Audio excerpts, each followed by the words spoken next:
Good evening. മാറ്റിനി വെബിനാറിലേക്ക് എല്ലാവർക്കും സ്വാഗതം. ഇന്ന് ഹോളിസ്റ്റിക് ഹെൽത്തിന്റെ ദിവസമാണ്. അപ്പൊ ഇന്നത്തെ ഹോളിസ്റ്റിക് ഹെൽത്തിന്റെ പ്രധാനപ്പെട്ട ഭാഗം നമ്മൾ ഇന്ന്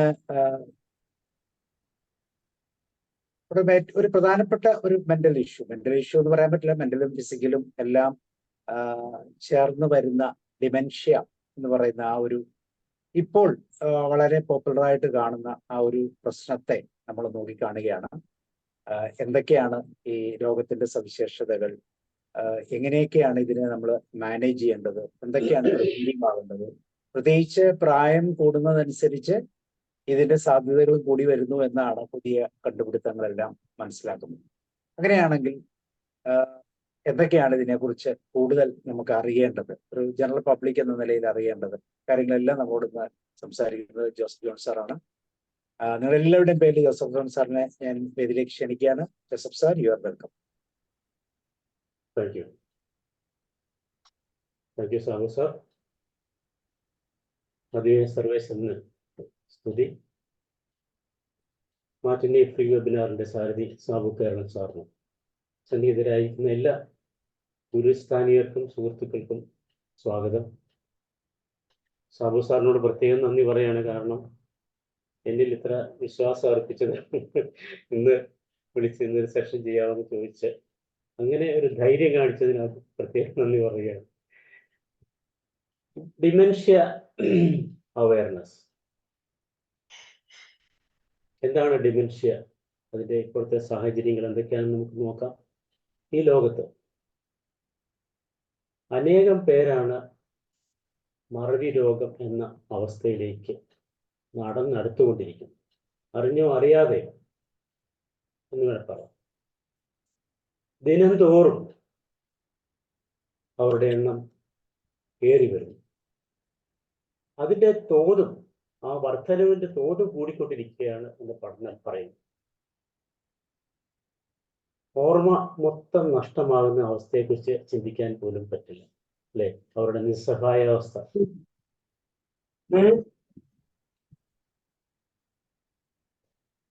ഓക്കെ, കണക്കുകൾ പ്രകാരം ഓരോ മിനിറ്റിലും 3 പേർ വീതം ഈ അവസ്ഥയിലേക്ക് എത്തിച്ചേരുന്നു എന്നാണ് പറയുക. അത് ലോകത്ത് എവിടെയെങ്കിലും ആകാം. ഓരോ മിനിറ്റിലും ഇപ്പൊ നമ്മൾ ഈ സംസാരിച്ചുകൊണ്ടിരിക്കുമ്പോൾ എവിടെയോ ഹതഭാഗ്യരായിട്ടുള്ള മനുഷ്യർ ഈ ഒരു അവസ്ഥയിലേക്ക് നടന്നെത്തിക്കൊണ്ടിരിക്കുകയാണ്.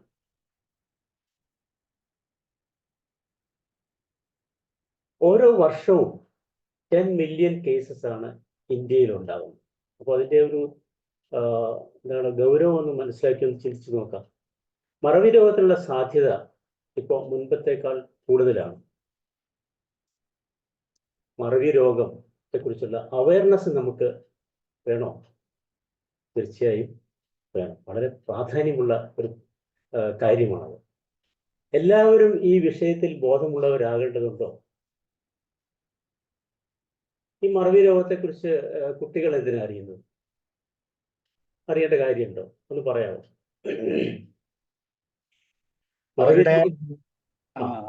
അവരുടെ ആരെങ്കിലും ആ ഒരു രീതിയിലുള്ള വ്യക്തിത്വങ്ങൾ ഉണ്ടെങ്കിൽ അവരെ കെയർ ചെയ്യാൻ തീർച്ചയായിട്ടും അറിഞ്ഞിരിക്കും. എക്സാക്ട്ലി. അല്ലെങ്കിൽ അവിടെ ഒരു തെറ്റിദ്ധാരണ ഉണ്ടാവും എപ്പോഴും, അല്ലേ? അവർക്ക് എന്താ അവരുമായിട്ട് സഹകരിച്ചു പോകാൻ പറ്റാത്തൊരു അവസ്ഥ ഉണ്ടാകും. ഈ മറവി രോഗമുള്ളവര് അവരറിഞ്ഞുകൊണ്ടല്ല ചെയ്യുന്നത്, തെറ്റ് ചെയ്യുന്നത്, അല്ലെങ്കിൽ വേണ്ടാത്തത് ചെയ്യുന്നത്, അല്ലെങ്കിൽ അകാരണമായി ദേഷ്യപ്പെടുന്നത്, അല്ലെങ്കിൽ അകാരണമായി വൈകാരിക വിക്ഷോഭങ്ങൾ പ്രകടിപ്പിക്കുന്നത് അവരറിഞ്ഞുകൊണ്ടല്ല. അപ്പോൾ മറവി രോഗത്തെക്കുറിച്ചൊരു അവയർനെസ് എല്ലാവർക്കും വേണം. അപ്പോൾ കൊച്ചുകുട്ടികളെ നമുക്ക് മാറ്റി നിർത്താം.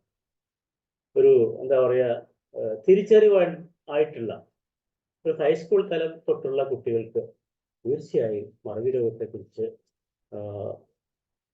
അവബോധം ഉണ്ടാക്കി കൊടുക്കുന്നത് നല്ലതാണ്. ഇപ്പോൾ മുതിർന്നവരുടെ കാര്യം പറയേണ്ടത്, മുതിർന്നവർ മസ്റ്റായിട്ട് അറിഞ്ഞിരിക്കേണ്ട കാര്യം കൂടിയാണ്.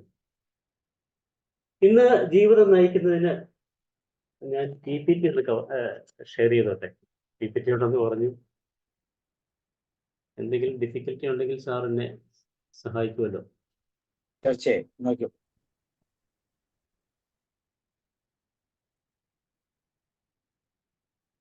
വന്നോ? വരുന്നുണ്ട്. ഇനി PPT എടുത്താൽ മതി. സ്റ്റോപ്പ് വന്നിട്ടുണ്ട്. എനിക്ക് കാണാൻ പറ്റുന്നില്ല സാറ്. PPT എടുക്കണം. ഓക്കെ. ഓക്കെ, ഇപ്പൊ കാണാം.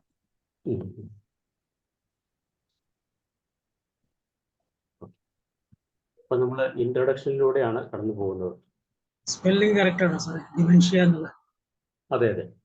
ഇടയ്ക്ക് ഒരു നെയിം ഇല്ലേ, ഡിമെൻഷ്യ. സാറേ അത് കുഴപ്പമില്ല സാറേ, അതൊക്കെ ഒരെണ്ണിന്റെ കുറവേ ഉള്ളൂ. ഡിമെൻഷ്യ ഉണ്ട്. ഞാൻ പറഞ്ഞു ചൂടോടെയുള്ള PPT ആണ്. ഒന്ന് വായിച്ചു നോക്കാൻ പോലും പറ്റിയിട്ടില്ല. അപ്പൊ increasing number of dementia cases. ഞാൻ പറഞ്ഞു ഒരു മിനിറ്റിൽ ലോകത്ത് എവിടെയെങ്കിലും 3 പേര് ഈ അവസ്ഥയിലേക്ക് നടന്നെത്തുന്നു അല്ലെ. ജീവിതം നയിക്കുന്നതിന് അന്നത്തെ പോലെ കായിക അധ്വാനം വേണ്ട എന്നുള്ളതാണ് ഏറ്റവും വലിയ പ്രശ്നം. അതെന്തുകൊണ്ടാണ്? പണ്ടത്തെ ജീവിത രീതി കായികാധ്വാനം മസ്റ്റായിരുന്നു അല്ലേ. പക്ഷെ ഇന്ന് അതിന്റെ ആവശ്യമില്ല, അല്ലെങ്കിൽ ആവശ്യം തുലവും കുറഞ്ഞിരിക്കും, വളരെയധികം കുറഞ്ഞിരിക്കുന്നു. എന്തുകൊണ്ടാണ് അങ്ങനെ സംഭവിച്ചത്? പറയാം, റെസ്പോണ്ട് ചെയ്യാം. ഇപ്പൊ യന്ത്രങ്ങളല്ലേ സാർ എല്ലാം ചെയ്യുന്നത്. Very good, very good. യന്ത്രങ്ങൾ അല്ലെങ്കിൽ നമുക്ക് ഉപകരണങ്ങൾ. ഇപ്പൊ ഞാൻ ഈ കഴിഞ്ഞ ദിവസം വീട്ടിൽ കണ്ട ഒരു ഉപകരണത്തെ കുറിച്ച് പറയാം. പച്ചക്കറി അരിയാനായിട്ട് പച്ചക്കറി അതിലിട്ടിട്ട് അതിന്റെ ഒരു വലിക്കുന്ന ഒരു സാധനം ഉണ്ട് പോലും. അതിലിങ്ങനെ വലിക്കുമ്പോഴത്തേക്ക് അത് അരിഞ്ഞു കിട്ടുകയാണ്. അപ്പോൾ അതിന് പോലും യന്ത്രങ്ങൾ അല്ലെങ്കിൽ ഉപകരണങ്ങൾ മനുഷ്യൻ കണ്ടുപിടിച്ചുകൊണ്ടിരിക്കുകയാണ്. അങ്ങനെ അലസതയുടെ ഒരു ലോകത്താണ്. ഇത് വേണ്ടേ എന്ന് ചോദിച്ചാൽ അത് വേണം. പക്ഷെ അങ്ങനെ ജീവിത സൗകര്യങ്ങൾ കൂടുമ്പോൾ, ജീവിത സുഖ സൗകര്യങ്ങൾ കൂടുമ്പോൾ എക്സർസൈസ് ചെയ്യുവാൻ സമയം പ്രത്യേകം കണ്ടെത്തണം. അതാണ് വേണ്ടത്. അതില്ലാതെ വരുമ്പോഴത്തേക്ക് ഇതുപോലുള്ള പ്രശ്നങ്ങൾ നമ്മളെ പിടികൂടും.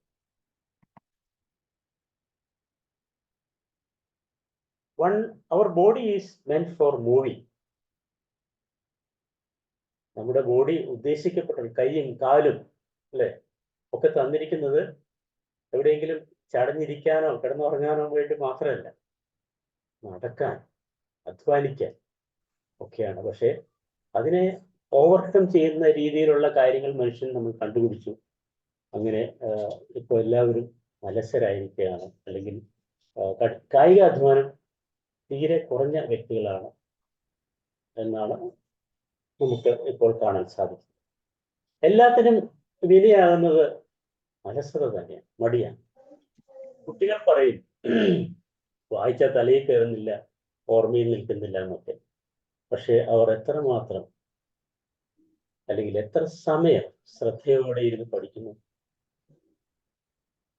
അവിടെ അടങ്ങിയിരിക്കാൻ പറ്റില്ല. പല കാര്യങ്ങളിലേക്കും ശ്രദ്ധ പോവുകയാണ്. TV ആയിരിക്കാം, ഗാഡ്ജറ്റ്സ് ആയിരിക്കാം, മൊബൈൽ ആയിരിക്കാം, അല്ലെങ്കിൽ മറ്റുള്ളവരുടെ ഇന്റർഫിയറൻസ് ആയിരിക്കാം. അങ്ങനെയൊക്കെ കൊണ്ട് നമ്മുടെ ബ്രെയിൻ ഒരു സൂപ്പർ കമ്പ്യൂട്ടർ ആണെന്ന് പറയാം അല്ലെ. Brain compared to a computer. കമ്പ്യൂട്ടറിന്റെ പ്രധാന 3 ഭാഗങ്ങൾ ഏതൊക്കെയാണ്? Hardware, software. അല്ല, അതിന്റെ മോണിറ്റർ, കീബോർഡ്. അതെ, അതൊക്കെ അതിന്റെ സ്പെയർ പാർട്സ് ആണ്. നമുക്ക് ഇൻപുട്ട് അല്ലെ, കമ്പ്യൂട്ടറിൽ എന്താണ് നടക്കുന്നത്? ഇൻപുട്ട് കൊടുക്കുന്നു, സ്റ്റോർ ചെയ്യുന്നു, ഔട്ട്പുട്ട് അല്ലെ. നമ്മൾ മെമ്മറിയെ കുറിച്ച് പഠിച്ചപ്പോ എന്തൊക്കെയായിരുന്നു? Encoding, then storing, then retrieval എന്ന് പറഞ്ഞതുപോലെയുള്ള പ്രോസസ്സാണ് നടക്കുന്നത്. മെമ്മറിയിൽ നമ്മൾ പറഞ്ഞു, വിവരങ്ങൾ സ്വീകരിക്കുന്നു, പാകപ്പെടുത്തി സൂക്ഷിക്കുന്നു, ദെൻ ആവശ്യാനുസരണം പുറത്തുവിടും അല്ലേ. അപ്പം ബ്രെയിൻ ഒരു സൂപ്പർ കമ്പ്യൂട്ടർ ആയതുകൊണ്ട്, അല്ലെങ്കിൽ അതിനെ കമ്പയർ ചെയ്യുമ്പോൾ ആ രീതിയിലുള്ള പ്രവർത്തനങ്ങളാണ് സംഭവിക്കുക. Input through census. നമ്മുടെ സെൻസസിലൂടെ വിവരങ്ങൾ ശേഖരിക്കുന്നു, ഇൻപുട്ട് കിട്ടും. ആവശ്യമായത് തിരഞ്ഞെടുത്ത് സ്റ്റോർ ചെയ്യും. പരസ്പരം കോർത്തിണക്കിയാണ് സ്റ്റോർ ചെയ്യുന്നത്. ഭാവിയിലെ ആവശ്യത്തിന് വേണ്ടി സൂക്ഷിക്കുന്നു. ഭാവിയിലെ ആവശ്യം വരുമ്പോൾ അത് റിട്രീവ് ചെയ്യുവാൻ അല്ലെങ്കിൽ ഔട്ട്പുട്ട് നമുക്ക് കിട്ടും. ഈ മൂന്ന് ഘടകങ്ങളിൽ ഏതിനെങ്കിലും ബാധിക്കുന്ന തകരാറ് ഓർമ്മക്കുറവിന്റെ രൂപത്തിലാണ് വരിക. ഈ എൻകോഡിങ് അല്ലെങ്കിൽ സ്റ്റോറിങ് റിട്രീവൽ പ്രോസസ്, അല്ലെങ്കിൽ input internal memory then output അല്ലേ? ഇത് മൂന്നിനെയും അഫക്റ്റ് ചെയ്യുന്നതിന്റെ പരിണത ഫലം എന്ന് പറയുന്നത് മെമ്മറി ലോസ്. മെമ്മറി വേണ്ടവണ്ണം കാര്യങ്ങൾ സ്വീകരിക്കാതിരിക്കുക. നമ്മൾ മെമ്മറി ക്ലാസ്സിൽ ശ്രദ്ധിച്ചതാണ്, പരാമർശിച്ചതാണ്. ഇംപ്രോപ്പർ എൻകോഡിങ് അല്ലെ? വേണ്ട വിധം കാര്യങ്ങൾ സ്വീകരിക്കാതിരിക്കുക. ദെൻ വേണ്ട രീതിയിൽ പാകപ്പെടുത്തി സൂക്ഷിക്കാതിരിക്കുക. അതായത് പ്രോപ്പർ സ്റ്റോറിങ് എന്ന് പറഞ്ഞാൽ ഇംപയർഡ് ഇന്റേണൽ യൂണിറ്റ്, കമ്പ്യൂട്ടറിന്റെ ഇന്റേണൽ യൂണിറ്റിന് ഇമ്പയർമെന്റ് സംഭവിക്കും എന്നുള്ളത്. തേർഡ് കാര്യം എന്താണ്? ആവശ്യമുള്ളപ്പോൾ ഡേറ്റ പുറത്തേക്ക് വരാതിരിക്കും. റിട്രീവൽ ഫെയിലിയർ നമ്മൾ പറഞ്ഞു. Retrieval failure, retrieval problems. ഇതിനെ മൂന്നിനെയും ബാധിക്കുന്ന കാര്യങ്ങൾ മെമ്മറി ലോസ് അല്ലെങ്കിൽ മറവിക്ക് കാരണമാകും. നമ്മൾ ഡിമെൻഷ്യയിലേക്ക് വരികയാണ്. ഏത് കാര്യവും ഓർമ്മയിൽ നിൽക്കാൻ ശ്രദ്ധയും താല്പര്യവുമാണ് ആവശ്യം. അറ്റൻഷൻ വേണം, അറ്റൻറ്റീവ് ലിസണിങ് വേണം. അറ്റൻറ്റീവ് ലിസണിങ് ഉണ്ടെങ്കിൽ പ്രോപ്പർ എൻകോഡിങ് സാധിക്കും അല്ലേ? ദെൻ നമുക്ക് താല്പര്യം ഉണ്ടായിരിക്കുന്ന ആ വിഷയത്തോട്. രാജീവ് ഫിലിപ്പ് സാറ് ഏത് വർഷമാണ് SSLC പരീക്ഷ എഴുതിയത്?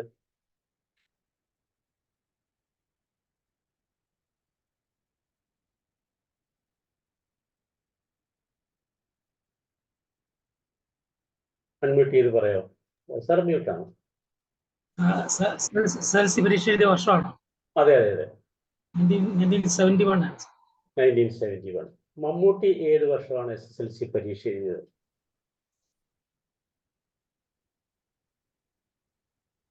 നമുക്കത് അറിയേണ്ട കാര്യമുണ്ടോ? നമുക്കത് അറിയേണ്ട കാര്യമില്ല. സാർ അത് ഓർത്തിരിക്കുന്നു. രാജീവ് ഫിലിപ്പ് സാറ് SSLC പരീക്ഷ എഴുതിയ വർഷം ഓർത്തിരിക്കുന്നു. എന്തുകൊണ്ടാണ്? സാറിന് അതിനോട് താല്പര്യമുണ്ട്, ഇൻട്രസ്റ്റ് ഉണ്ട് അല്ലേ? അതുകൊണ്ടാണ്. അപ്പോൾ നമ്മൾ ഓർത്തിരിക്കാൻ കാരണം ഒന്ന് ഇൻട്രസ്റ്റാണ്.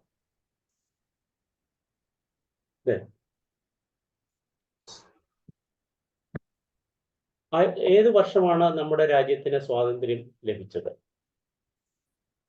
ഏത് വർഷമല്ല, സ്വാതന്ത്ര്യ ദിനം എന്നായിരുന്നു. 1914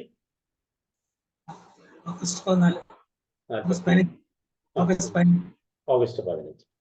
ഇന്തോനേഷ്യക്ക് സ്വാതന്ത്ര്യം കിട്ടിയ ദിവസം അറിയാമോ? നമുക്കറിയേണ്ട കാര്യമില്ലാത്ത അതിനെ കുറിച്ച് നമുക്ക് ഇൻട്രസ്റ്റ് ഇല്ല, അതുകൊണ്ട് നമ്മൾ അത് ഓർക്കുന്നില്ല, ശ്രദ്ധിക്കണം. അപ്പൊ നമ്മൾ ഒരു കാര്യം ഓർക്കണമെങ്കിൽ, ശ്രദ്ധിക്കണമെങ്കിൽ നമുക്ക് അതിനോടൊരു താല്പര്യം ഉണ്ടായിരിക്കും, അല്ലെങ്കിൽ നമ്മളെ അത് ബാധിക്കുന്നതായിരിക്കും. ഏത് കാര്യവും ഓർമ്മയിൽ നിൽക്കാൻ ശ്രദ്ധയും അറ്റൻഷൻ വേണം. നേരത്തെ പറഞ്ഞു, അറ്റൻറ്റീവ് ലിസണിങ് വേണം, അറ്റൻഷൻ വേണം, ദെൻ താല്പര്യവും വേണം അല്ലേ? പലപ്പോഴും നമ്മൾ ഒരു കോമൺ ഇതായിട്ടുള്ള കാര്യമാണ് മറവിയെ പഴിചാരും. നമുക്ക് അതിനോടുള്ള ആവശ്യവും താല്പര്യവും അനുസരിച്ചിരിക്കും. കറക്റ്റ്. ഓർമ്മിക്കണമോ വേണ്ടയോ എന്നുള്ളത്. ഓർമ്മശക്തി വർദ്ധിപ്പിക്കാനുള്ള വഴികൾ ഉപയോഗിക്കാം. പഴിചാരിയല്ല വേണ്ടത്. നമുക്ക് എങ്ങനെ അത് ചെയ്യാൻ പറ്റും? പലരും പറയും, ഞാൻ അയാളെ കണ്ടു, അയാളുടെ പേര് എൻ്റെ നാവിൻ്റെ തുമ്പത്തുണ്ട്, പക്ഷെ ഓർമ്മ കിട്ടുന്നില്ല, പറയാൻ പറ്റുന്നില്ല, അതിലോട് ചോദിക്കാനും പറ്റില്ല, കാരണം എപ്പോഴും കാണുന്ന വ്യക്തിയാണ്. അങ്ങനെ ഒരു അനുഭവം എല്ലാവർക്കും ഉണ്ടായിട്ടുണ്ട്, എനിക്കുണ്ടായിട്ടുണ്ട്. അപ്പോൾ എന്താണ് നമുക്കതിനെ മാറ്റാനൊരു പരിഹാരം?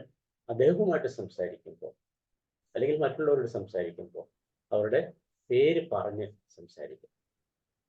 അല്ലെങ്കിൽ ഒരാളുടെ പേര് നമ്മൾ വേറൊരാളുടെ പേര് അല്ലെങ്കിൽ വേറൊരു ഓബ്ജക്റ്റുമായിട്ട് കണക്ട് ചെയ്ത് ഓർമ്മിച്ചെടുക്കാൻ പറ്റും. അങ്ങനെയുള്ള ടെക്നിക്സ് നമുക്ക് ഉപയോഗിച്ചുകൊണ്ട് ഓർമ്മയെ വർദ്ധിപ്പിക്കാൻ പറ്റും. നമ്മൾ മെമ്മറിയെ കുറിച്ച് പറഞ്ഞപ്പോൾ എങ്ങനെയാണ് പല വാക്കുകളും പുതിയ അറിവുകൾ നമ്മൾ ഓർമ്മിച്ച് വെക്കാൻ സാധിക്കുക. ഷോർട്ട് ടൈം മെമ്മറിയിൽ അത് ലോങ് ടൈം മെമ്മറിയിലേക്ക് പോകണമെങ്കിൽ എന്ത് ചെയ്യണമെന്നാണെന്ന് പറഞ്ഞിരുന്നത് 2 R ആണ്. 2 R. ഒരാറ് റിപ്പീറ്റ് എന്നുള്ളതാണ്. റിപ്പീറ്റ് ചെയ്യണം, ആവർത്തിച്ച് നമ്മളത് പറഞ്ഞുകൊണ്ടിരിക്കുക, അല്ലെങ്കിൽ ആവർത്തിച്ച് ചിന്തിച്ചുകൊണ്ടിരിക്കുക. ദെൻ റിഹേഴ്സൽ എടുക്കുക, റിഹേഴ്സ് ചെയ്യുക. അത് സ്കില്ലിനൊക്കെ ആണെങ്കിൽ നമുക്ക് റിഹേഴ്സൽ കൂടിയേ തീരുള്ളൂ. ഇപ്പോ സംഭാഷണത്തിൽ പുതിയ വാക്കുകൾ തേടുക, പുതിയ ശൈലി ഉപയോഗിക്കുക. ഒരേ ശൈലി എന്നുള്ളതിന് പകരം വേറെ ശൈലി നമ്മൾ അത് വായനയിലൂടെയും മറ്റുള്ളവരോടുള്ള സംവദിക്കുന്നതിലൂടെയൊക്കെ നമുക്ക് കിട്ടാവുന്നതാണ്. മെമ്മറി വളരെ പ്രധാനമാണ്. എല്ലാ അറിവിൻ്റെയും ആധാരവും ആവരണവും ഓർമ്മയാണെന്ന് സിസേറോ പറയും. എല്ലാ അറിവിൻ്റെയും ആധാരവും ആവരണവും ഓർമ്മയാണ് എന്ന് അദ്ദേഹം പറയും. നമുക്ക് എന്താണ് ഡിമെൻഷ്യ എന്ന് ചിന്തിക്കാം. What is dementia? നിങ്ങൾ മനസ്സിലാക്കി വെച്ചിട്ടുള്ള കാര്യം ഒന്ന് ഷെയർ ചെയ്താൽ നന്നായിരിക്കും. ഡിമെൻഷ്യ എന്ന് പറഞ്ഞാൽ എന്താണ്? തെറ്റിക്കോട്ടെ, കുഴപ്പമില്ല, നമ്മളതൊരു ഡിസ്കഷനിലൂടെ പോകാം എന്ന് കരുതിയാണ്. പഴയ കാര്യങ്ങളൊന്നും തന്നെ ഓർമ്മയില്ലാതിരിക്കുക. പഴയ നടന്നുകൊണ്ടിരിക്കുന്ന കാര്യങ്ങളും പലതും ഓർമ്മയില്ലാതിരിക്കുക. എസ്പെഷ്യലി ഈ ഷോർട്ട് ടൈം മെമ്മറിയാണ് ഏറ്റവും ഷോർട്ട് ടൈം മെമ്മറി ആണ് ഏറ്റവും കൂടുതൽ ബാധിക്കുന്നത്. ഇപ്പോഴത്തെ കാര്യങ്ങൾ പോലും അറിയാൻ പറ്റുന്നില്ല. ഓക്കെ, മറവി രോഗമെന്നാണ് അതിന് സാധാരണ പറയുന്നത്. It's not a disease. അതൊരു ഡിസീസ് അല്ല, അതിന്റെ ഒരു ശാരീരിക അവസ്ഥയാണ്. ചില കണ്ടീഷൻസ് ആണ് അതിൽ. അപ്പോൾ നമുക്ക് അതിലെ ആ കണ്ടീഷൻസ് ഒന്ന് എന്താ പറയുക, ഒന്ന് പറഞ്ഞു നോക്കാം. എന്തൊക്കെയാണ് ഡിമെൻഷ്യ? ഒരു ഡിമെൻഷ്യ പേഷ്യന്റിൽ എന്തൊക്കെ കുഴപ്പങ്ങൾ ഉണ്ടായിരിക്കും എന്നാണ് നമ്മൾ കരുതുക. ഓർമ്മ ഏറ്റവും പ്രധാനമാണ്. ഓർമ്മ നശിക്കുന്നു. പിന്നെ എന്തൊക്കെയാണ് ആ ഒരു അങ്ങനെയുള്ള അവസ്ഥയിലുള്ള ഒരാൾക്ക് ഉണ്ടാകാവുന്ന കാര്യങ്ങൾ? ശാരീരികമായ എല്ലാ അവസ്ഥകളും ഡിറ്റീറിയേറ്റ് ചെയ്യും. ശാരീരികമായ കാരണം അവർക്ക് അറിയില്ല എന്താണ് ഒന്നിനെ ശ്രദ്ധിക്കാൻ കഴിയാഴിക, ഒന്നിനെ ശ്രദ്ധ കൊടുക്കാൻ കഴിയാഴിക. അറ്റൻഷൻ നഷ്ടപ്പെടുന്നു, ശ്രദ്ധ പോകുന്നു, ഒന്നിലും ശ്രദ്ധിക്കാൻ പറ്റുന്നില്ല. അതൊരു വലിയ പോയിന്റാണ്. പിന്നെ അവർക്ക് ചിലപ്പം സത്യം പറഞ്ഞാല് അവർ ചെയ്യേണ്ട കുറെ കാര്യങ്ങളുണ്ട്. മൂത്രമൊഴിക്കാൻ ആ സമയത്ത് ചിലപ്പോ അതുപോലും എവിടെയാണ് എന്താണെന്ന് പോലും അറിയത്തില്ല. ചിലപ്പോ റൂമില് അല്ലെങ്കിൽ വെളിയിലൊക്കെ ആവാം. ദൈനംദിന കാര്യങ്ങൾ പോലും ചെയ്യുന്ന ഓർമ്മയില്ല. അതൊരു വലിയ പോയിന്റാണ്. അത് നമ്മൾ ആരാണ് ഒരു ഡിമെൻഷ്യ പേഷ്യന്റ് എന്ന് മനസ്സിലാക്കണമെങ്കിൽ ആ ഒരു പോയിന്റ് ഉണ്ട്. ദൈനംദിന ജീവിതങ്ങൾ മുന്നോട്ട് കൊണ്ടുപോകാൻ പറ്റാത്ത രീതിയിൽ ഓർമ്മയും ചിന്തയും പെർസെപ്ഷനെ ഒക്കെ ബാധിക്കുന്ന ഒരു രോഗമാണ് dementia. Dementia is A group of conditions. ഞാൻ പറഞ്ഞു ഡിസീസ് എന്ന് നമുക്ക് എളുപ്പത്തിന് വേണ്ടി അല്ലെങ്കിൽ സൗകര്യത്തിന് വേണ്ടി പറയാം. It is A group of conditions affecting memory, thinking, and social abilities severely enough to interfere with one's daily life. അതാണ് ഞാൻ പറഞ്ഞത്. ഒരു പ്രധാന പോയിന്റ് സാർ പറഞ്ഞെന്ന് പറഞ്ഞു. Severely enough to interfere with one's daily life. ദൈനംദിന കാര്യങ്ങൾ ചെയ്യാൻ പോലും പറ്റാത്ത രീതിയിൽ ചിന്ത, പിന്നെ അവരുടെ സോഷ്യൽ എബിലിറ്റീസ്, ഓർമ്മ, ഇതെല്ലാം നശിക്കുന്ന അവസ്ഥയാണ്. A group of conditions affecting memory, thinking and social abilities severely enough to interfere with one's daily life. ഇവിടെ ഉണ്ടോ? വായിച്ചു നോക്കാം. ഏതൊക്കെ മേഖലകളെയാണ് ബാധിക്കുന്നതെന്ന് ഞാൻ ചോദിച്ചത്. ഞാനിവിടെ എഴുതി വെച്ചിട്ടുണ്ട്, നിങ്ങൾക്ക് നോക്കി പറയാമായിരുന്നു. ഇനി നോക്കി പറഞ്ഞോളൂ. Memory, then decision making. ഒരു തീരുമാനം എടുക്കാൻ പറ്റും, എങ്ങോട്ട് പോകണമെന്ന് തീരുമാനിക്കാൻ പറ്റും. എന്ത് മറുപടി പറയണമെന്ന് അറിയത്തില്ല. ഡിസിഷൻ മേക്കിങ്ങില് എന്ത് ചെയ്യണമെന്ന് അറിയത്തില്ല. സ്വന്തം വീട്ടിൽ പോകാൻ പോലും അറിയാതെ വരിക, സ്വന്തം വീട് പോലും വഴി അറിയില്ല. സ്വന്തം വീട്ടിലാണെന്ന് പോലും ഇരിക്കുന്നത് അറിയില്ല. വീട്ടിലിരുന്നുകൊണ്ട് പറയും, ഓഫീസിലെ കാര്യങ്ങൾ അവിടെ പറയും. അല്ലെങ്കിൽ ഓഫീസില് നമ്മൾ എന്താണ് മോഹൻലാലിന്റെ സിനിമയെ കുറിച്ച് കഴിഞ്ഞ പ്രാവശ്യം സംസാരിച്ചു. ഏതായിരുന്നു അത്? സാറേ മക്കൾ പേര് മറന്നു. മക്കൾ അടുത്ത് നിൽക്കുന്നുണ്ടെങ്കിൽ തന്മാത്ര. അതില് വളരെ മനോഹരമായിട്ട് ലാലേട്ടൻ ആ ഒരു ക്യാരക്ടറിനെ അവതരിപ്പിച്ചിട്ടുണ്ട്. ഞാൻ ഈ ഒരു ഇതുപോലുള്ള റീഹാബിലിറ്റേഷൻ സെന്ററിൽ ഒരിക്കൽ പോയപ്പോ ഞാൻ അവിടെ കുറച്ച് പേരുണ്ടായിരുന്നു. ഓരോരുത്തരും ഓരോ ജോലിയിലാണ്. ചിലര് പച്ചക്കറി അരിയാൻ സഹായിക്കുന്നുണ്ട്. പക്ഷെ അവരുടെ കെയർ ടേക്കർ വളരെ സൂക്ഷിച്ചാണ് ഇരിക്കുന്നത്. അവർക്ക് ചെയ്യാൻ പറ്റുന്ന കാര്യങ്ങൾ മാത്രമേ ഏൽപ്പിച്ചിട്ടുള്ളൂ. ചിലർ ഇങ്ങനെ വെറുതെ ചിന്തിച്ചിരിക്കുന്നു, ചിലരിരുന്ന് ചിരിക്കുന്നുണ്ട്, ചിലർ കരയുന്നുണ്ട്. എന്നെ കണ്ടപ്പോ ഒരു അമ്മച്ചി 65-70 വയസ്സുണ്ടാവും. ആ മോനെ പ്രഭാകര, നീ എന്താ ഇപ്പൊ വന്ന് അങ്ങനെയാന്നൊക്കെ പറഞ്ഞ് മക്കൾ എന്ത് ചെയ്യുന്നു, കുഞ്ഞുങ്ങൾ സ്കൂളിൽ പോകുന്നുണ്ടോ, നിന്നെ കണ്ടിട്ട് എനിക്ക് വളരെ സന്തോഷമായി എന്നൊക്കെ പറഞ്ഞ് എന്താ ഇന്നലെ വരാൻ. ഇങ്ങനെ പല കാര്യങ്ങൾ ഇങ്ങനെ 1 by 1 ആയിട്ട് എന്നോട് ചോദിച്ചുകൊണ്ടിരിക്കുക. ഞാനത് കേട്ട് എന്താ പറയാനുള്ള ഒരു റെസ്പോൺസ് കൊടുത്ത് അങ്ങനെ ഇരുന്നു എന്നുള്ളത് ഞാനിപ്പോൾ ഓർക്കുകയാണ്. അപ്പോൾ സ്വന്തം മക്കളെ പോലും തിരിച്ചറിയും. ഞാൻ എങ്ങനെയാ പ്രഭാകരനാകുക അല്ലേ? അപ്പോൾ ആ ഒരു അവസ്ഥയെക്കുറിച്ച് ചിന്തിക്കാൻ പോലും പറ്റില്ല. അപ്പോൾ എത്രമാത്രം ഈ ഡിമെൻഷ്യയെ കുറിച്ചുള്ള അവയർനെസ് നമുക്ക് ഉണ്ടായിരിക്കണം എന്നുള്ളതിന്റെ പ്രാധാന്യം വിളിച്ചോതുന്ന സംഭവങ്ങളാണ്. അതിലേക്ക് എത്തിപ്പെടാതിരിക്കാനുള്ള കാര്യങ്ങളെ കുറിച്ച് നമുക്ക് ഇന്ന് ചർച്ച ചെയ്യാം. അപ്പോൾ ഏതൊക്കെ കാര്യങ്ങളാണ്? Memory, decision making, judgement, language. ഭാഷ, ഏത് വാക്കാണ് അല്ലെങ്കിൽ ഉപയോഗിക്കേണ്ടതെന്ന് അറിയാതെ വരിക. പ്രോബ്ലം സോൾവിങ്, എന്താ പറയുക, കടയിൽ പോയി സാധനം മേടിക്കണമെങ്കിൽ എത്ര പൈസ കൊടുത്തു അല്ലേ, എന്താണ് വാങ്ങിയത്, അങ്ങനെയുള്ളത് പോലും അവർ പലതും വാങ്ങുമായിരിക്കും. പക്ഷേ അതൊന്നും നോക്കാനുള്ള കാര്യമില്ല, അറിയില്ല, അല്ലെങ്കിൽ അതിനുള്ള കേപ്പബിലിറ്റി ഇല്ല. അത്രമാത്രം അവരുടെ ബ്രെയിൻ സെൽസ് ഡാമേജ് ആകുന്നു എന്നുള്ളതാണ്. കോഗ്നിഷൻ, ദെൻ പെർസെപ്ഷൻ, പെർസീവ് ചെയ്യാൻ പറ്റുന്നില്ല. ഇപ്പോൾ എവിടെയാണ്, എങ്ങോട്ടാണ് പോകുന്നത് എന്നൊന്നും അറിയാൻ പറ്റത്തില്ല. അറ്റൻഷനെ കുറിച്ച് സാർ പറഞ്ഞു. യെസ്, ഈ ഡിമെൻഷ്യ എന്ന് പറയുന്നത് it is common word for memory related diseases അല്ലെങ്കിൽ മെമ്മറി റിലേറ്റഡ് കണ്ടീഷൻസ്. അതിനൊക്കെ കോമൺ ആയിട്ട് പറയുന്ന ഒരു പേരാണ് ഡിമെൻഷ്യ. അപ്പോൾ അൽസൈമേഴ്സോ? അൽസൈമേഴ്സ് എന്ന് പറയുന്നത് മേജർ ടൈപ്പ് ഓഫ് ഡിമെൻഷ്യ. ഡിമെൻഷ്യയിലെ ഏറ്റവും കൂടുതൽ ആൾക്കാർക്ക് ബാധിക്കുന്ന, അതായത് 60 വയസ്സിലൊക്കെ കഴിഞ്ഞവർക്കാണ് പലതും ഉണ്ടാകുന്നതെന്ന് പറയുന്നുവെങ്കിലും ഇപ്പോൾ അതൊക്കെ മാറിപ്പോയി കേട്ടോ. അപ്പോൾ അതിൽ അങ്ങനെയുള്ളവരിൽ 60-70% അൽസൈമേഴ്സ് രോഗികളാണെന്ന് പറയും. Dementia is A neuro degenerative disease. അതുകൊണ്ടാണ് അതിന് ചികിത്സയില്ല എന്ന് പറയുന്നത്. തലച്ചോറിലെ ബ്രെയിൻ സെൽസിന് ഡാമേജ് വന്നു കഴിഞ്ഞാൽ വല്ല രക്ഷയുണ്ടോ? ഇല്ല. അതുകൊണ്ടാണ് ന്യൂറോ ഡീജനറേറ്റീവ് ഡിസീസ് എന്ന് പറയുന്നത്.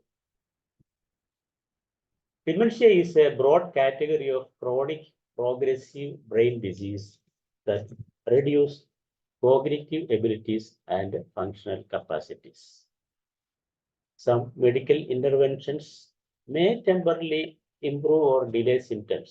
ചില മെഡിക്കൽ കാര്യങ്ങൾ കൊണ്ട്, ട്രീറ്റ്മെന്റ് കൊണ്ട് അവരുടെ കണ്ടീഷൻ അല്പം ഇംപ്രൂവ് ചെയ്തേക്കാം, അല്ലെങ്കിൽ അവരുടെ സിംറ്റംസ് കുറച്ചുകൂടെ നമുക്ക് നീട്ടിവെക്കാം, ഡിലേ ചെയ്യാം എന്നുള്ളത് മാത്രമാണ് നമുക്ക് ചെയ്യാൻ പറ്റും. നോൺ ഫാർമോക്കോളജിക്കൽ ഇന്റർവെൻഷൻസ് എന്ന് പറഞ്ഞാൽ മരുന്ന് കൊടുത്തുകൊണ്ടുള്ള അല്ലാതെ ഉള്ള ഇന്റർവെൻഷൻസ്. അതിൽ നമ്മുടെ മ്യൂസിക് തെറാപ്പി പെടും. Non pharmacological interventions can alleviate the status of the disease and the situation, disease and situation and improve quality of life. അവിടെ എന്താ നമുക്ക് നേടാൻ പറ്റുക? ഇങ്ങനെ ഒരു കണ്ടീഷനിലെത്തിയ വ്യക്തിയെ നോൺ ഫാർമോക്കോളജിക്കൽ ഇന്റർവെൻഷൻസ് കൊണ്ട് അവരുടെ ആ കണ്ടീഷൻ ഒന്ന് അലീവിയേറ്റ് ചെയ്യാൻ പറ്റും, ആ ദുരിതം ഒന്ന് കുറയ്ക്കാൻ പറ്റും. അതുപോലെ തന്നെ ആ ദുരിതവും അവരുടെ ആ ലൈഫ് കണ്ടീഷൻസ്, സിറ്റുവേഷൻസും ഒക്കെ കുറയ്ക്കാൻ പറ്റും. അതുപോലെ തന്നെ അങ്ങനെ എന്ത് ചെയ്യാൻ പറ്റും? And can improve quality of life. ഏതായാലും രക്ഷയില്ല, നമുക്ക് പറ്റുന്ന രീതിയിൽ അവരുടെ ലൈഫിൻ്റെ ക്വാളിറ്റി നമുക്ക് കൂട്ടുവാൻ സാധിക്കും എന്നുള്ളത് മാത്രമാണ്. അവയർനെസ് ഓഫ് ഡിമെൻഷ്യ നമുക്ക് അത്യാവശ്യമാണെന്നുള്ളത് പറഞ്ഞു കഴിഞ്ഞു, എല്ലാവർക്കും ബോധ്യമായി എന്നും ഞാൻ കരുതുകയാണ്. അപ്പോൾ അവയർനെസ് ഓഫ് ഡിമെൻഷ്യ എന്ന് പറയുമ്പോൾ എന്തൊക്കെയാണ് നമ്മൾ അറിഞ്ഞിരിക്കേണ്ടത്? ഈ ഡിമെൻഷ്യ പേഷ്യൻസിനുണ്ടാകുന്ന ഡെഫിസിറ്റ്സ്, അവരുടെ കുറവുകൾ, കോഗ്നിറ്റീവ് ഇമ്പയർമെന്റ്സ്, അവർക്ക് ചിന്തിക്കാൻ കഴിവില്ലെന്നും ഡിസിഷൻ എടുക്കാൻ പറ്റില്ല എന്നുള്ള കാര്യങ്ങളൊക്കെ നമ്മൾ അറിഞ്ഞിരിക്കണം. Especially care takers. ഇതൊക്കെ അറിഞ്ഞില്ലെങ്കിൽ ആകെ പുലിവാലാവും, കോലാഹലമാവും, അടിയും പഴക്കും ഒക്കെ ആവും അല്ലേ? നിരപരാധി ആയിട്ടുള്ള രോഗി ആക്രമിക്കപ്പെടുന്ന സംഭവം വരെ ഉണ്ടായിരുന്നു, കേസിൽ കൊടുക്കപ്പെടുന്ന സംഭവം വരെ ഉണ്ടായിരുന്നു. ഭാര്യയാണോ മരുമകളാണോ എന്ന് അറിയാതെ പ്രവർത്തിച്ച, അവരുടെ അറിവില്ല, അല്ല അവരുടെ ആ ഒരു കണ്ടീഷൻ കൊണ്ടാണ്. അപ്പോൾ ആ ഒരു ഇഷ്യൂല് മരുമകള് അജിറ്റേറ്റഡ് ആവില്ലേ? അങ്ങനെയൊക്കെയുള്ള സംഭവങ്ങൾ ഈ ഒരു രോഗത്തിന്റെ അവസ്ഥയിൽ ഉണ്ടായിട്ടുള്ളതായിട്ട് ഞാൻ വായിച്ചിട്ടുണ്ട്. Affects individuals and their interaction with the environment. ഈ രോഗം ഉണ്ടായി കഴിഞ്ഞാലുള്ള കുഴപ്പം, ഈ ഒരു കണ്ടീഷൻ വന്നു കഴിഞ്ഞാലുള്ള കുഴപ്പം, ആ രോഗിയെ നമുക്ക് എവിടെയെങ്കിലും ഒരിടത്ത് ഇരുത്തി മരുന്ന് കൊടുത്തിരുത്താൻ പറ്റില്ല. അവരെപ്പോഴും ഇന്റർഫിയർ ചെയ്തുകൊണ്ടിരിക്കും, ശല്യം ചെയ്തുകൊണ്ടിരിക്കും, വികാര വിക്ഷോഭങ്ങളിൽ പെട്ടുകൊണ്ടിരിക്കും അല്ലേ? ഒച്ച ഉണ്ടായിക്കൊണ്ടിരിക്കും, വഴക്കുണ്ടായിക്കൊണ്ടിരിക്കും അറിയാതെ. സോ കെയർ ടേക്കേഴ്സ് വളരെ പേഷ്യൻസ് ഉള്ളവരായിരുന്നില്ലെങ്കിൽ കുഴപ്പമാണ്. Awareness should include a broad range of reactions. ഇതിൻ്റെ ബുദ്ധിമുട്ടുകളെല്ലാം ഇവർ അറിഞ്ഞിരിക്കണം, അവയർനെസ് ഉണ്ടായിരിക്കണം. ഇന്റേണൽ സ്റ്റേറ്റ്സ്, അവരുടെ ശരീരത്തിനുള്ളിൽ പ്രവർത്തിക്കുന്ന കാര്യങ്ങൾ എന്താണെന്ന് അറിയണം. നമ്മൾ സ്വയം അറിഞ്ഞിരിക്കണം അല്ലേ? ക്ഷമ വിടാൻ പാടില്ല. മെന്റൽ റെപ്രസെൻറ്റേഷൻ, അവരുടെ മനസ്സിൻ്റെ അവസ്ഥ മനസ്സിലാക്കിയിരിക്കണം. കോഗ്നിറ്റീവ് സിംറ്റംസ്, ദെൻ ഫങ്ഷണൽ ഇമ്പയർമെന്റ്സ്, അവരുടെ പ്രവൃത്തിയിലുള്ള കുഴപ്പങ്ങൾ. ഈ പറഞ്ഞതുപോലെ എന്താണ്, വേണ്ടാത്ത സ്ഥലത്ത് മലമൂത്ര വിസർജനം ചെയ്യുക, ചെരുപ്പ് കൊണ്ട് ഫ്രിഡ്ജിൽ വയ്ക്കുക,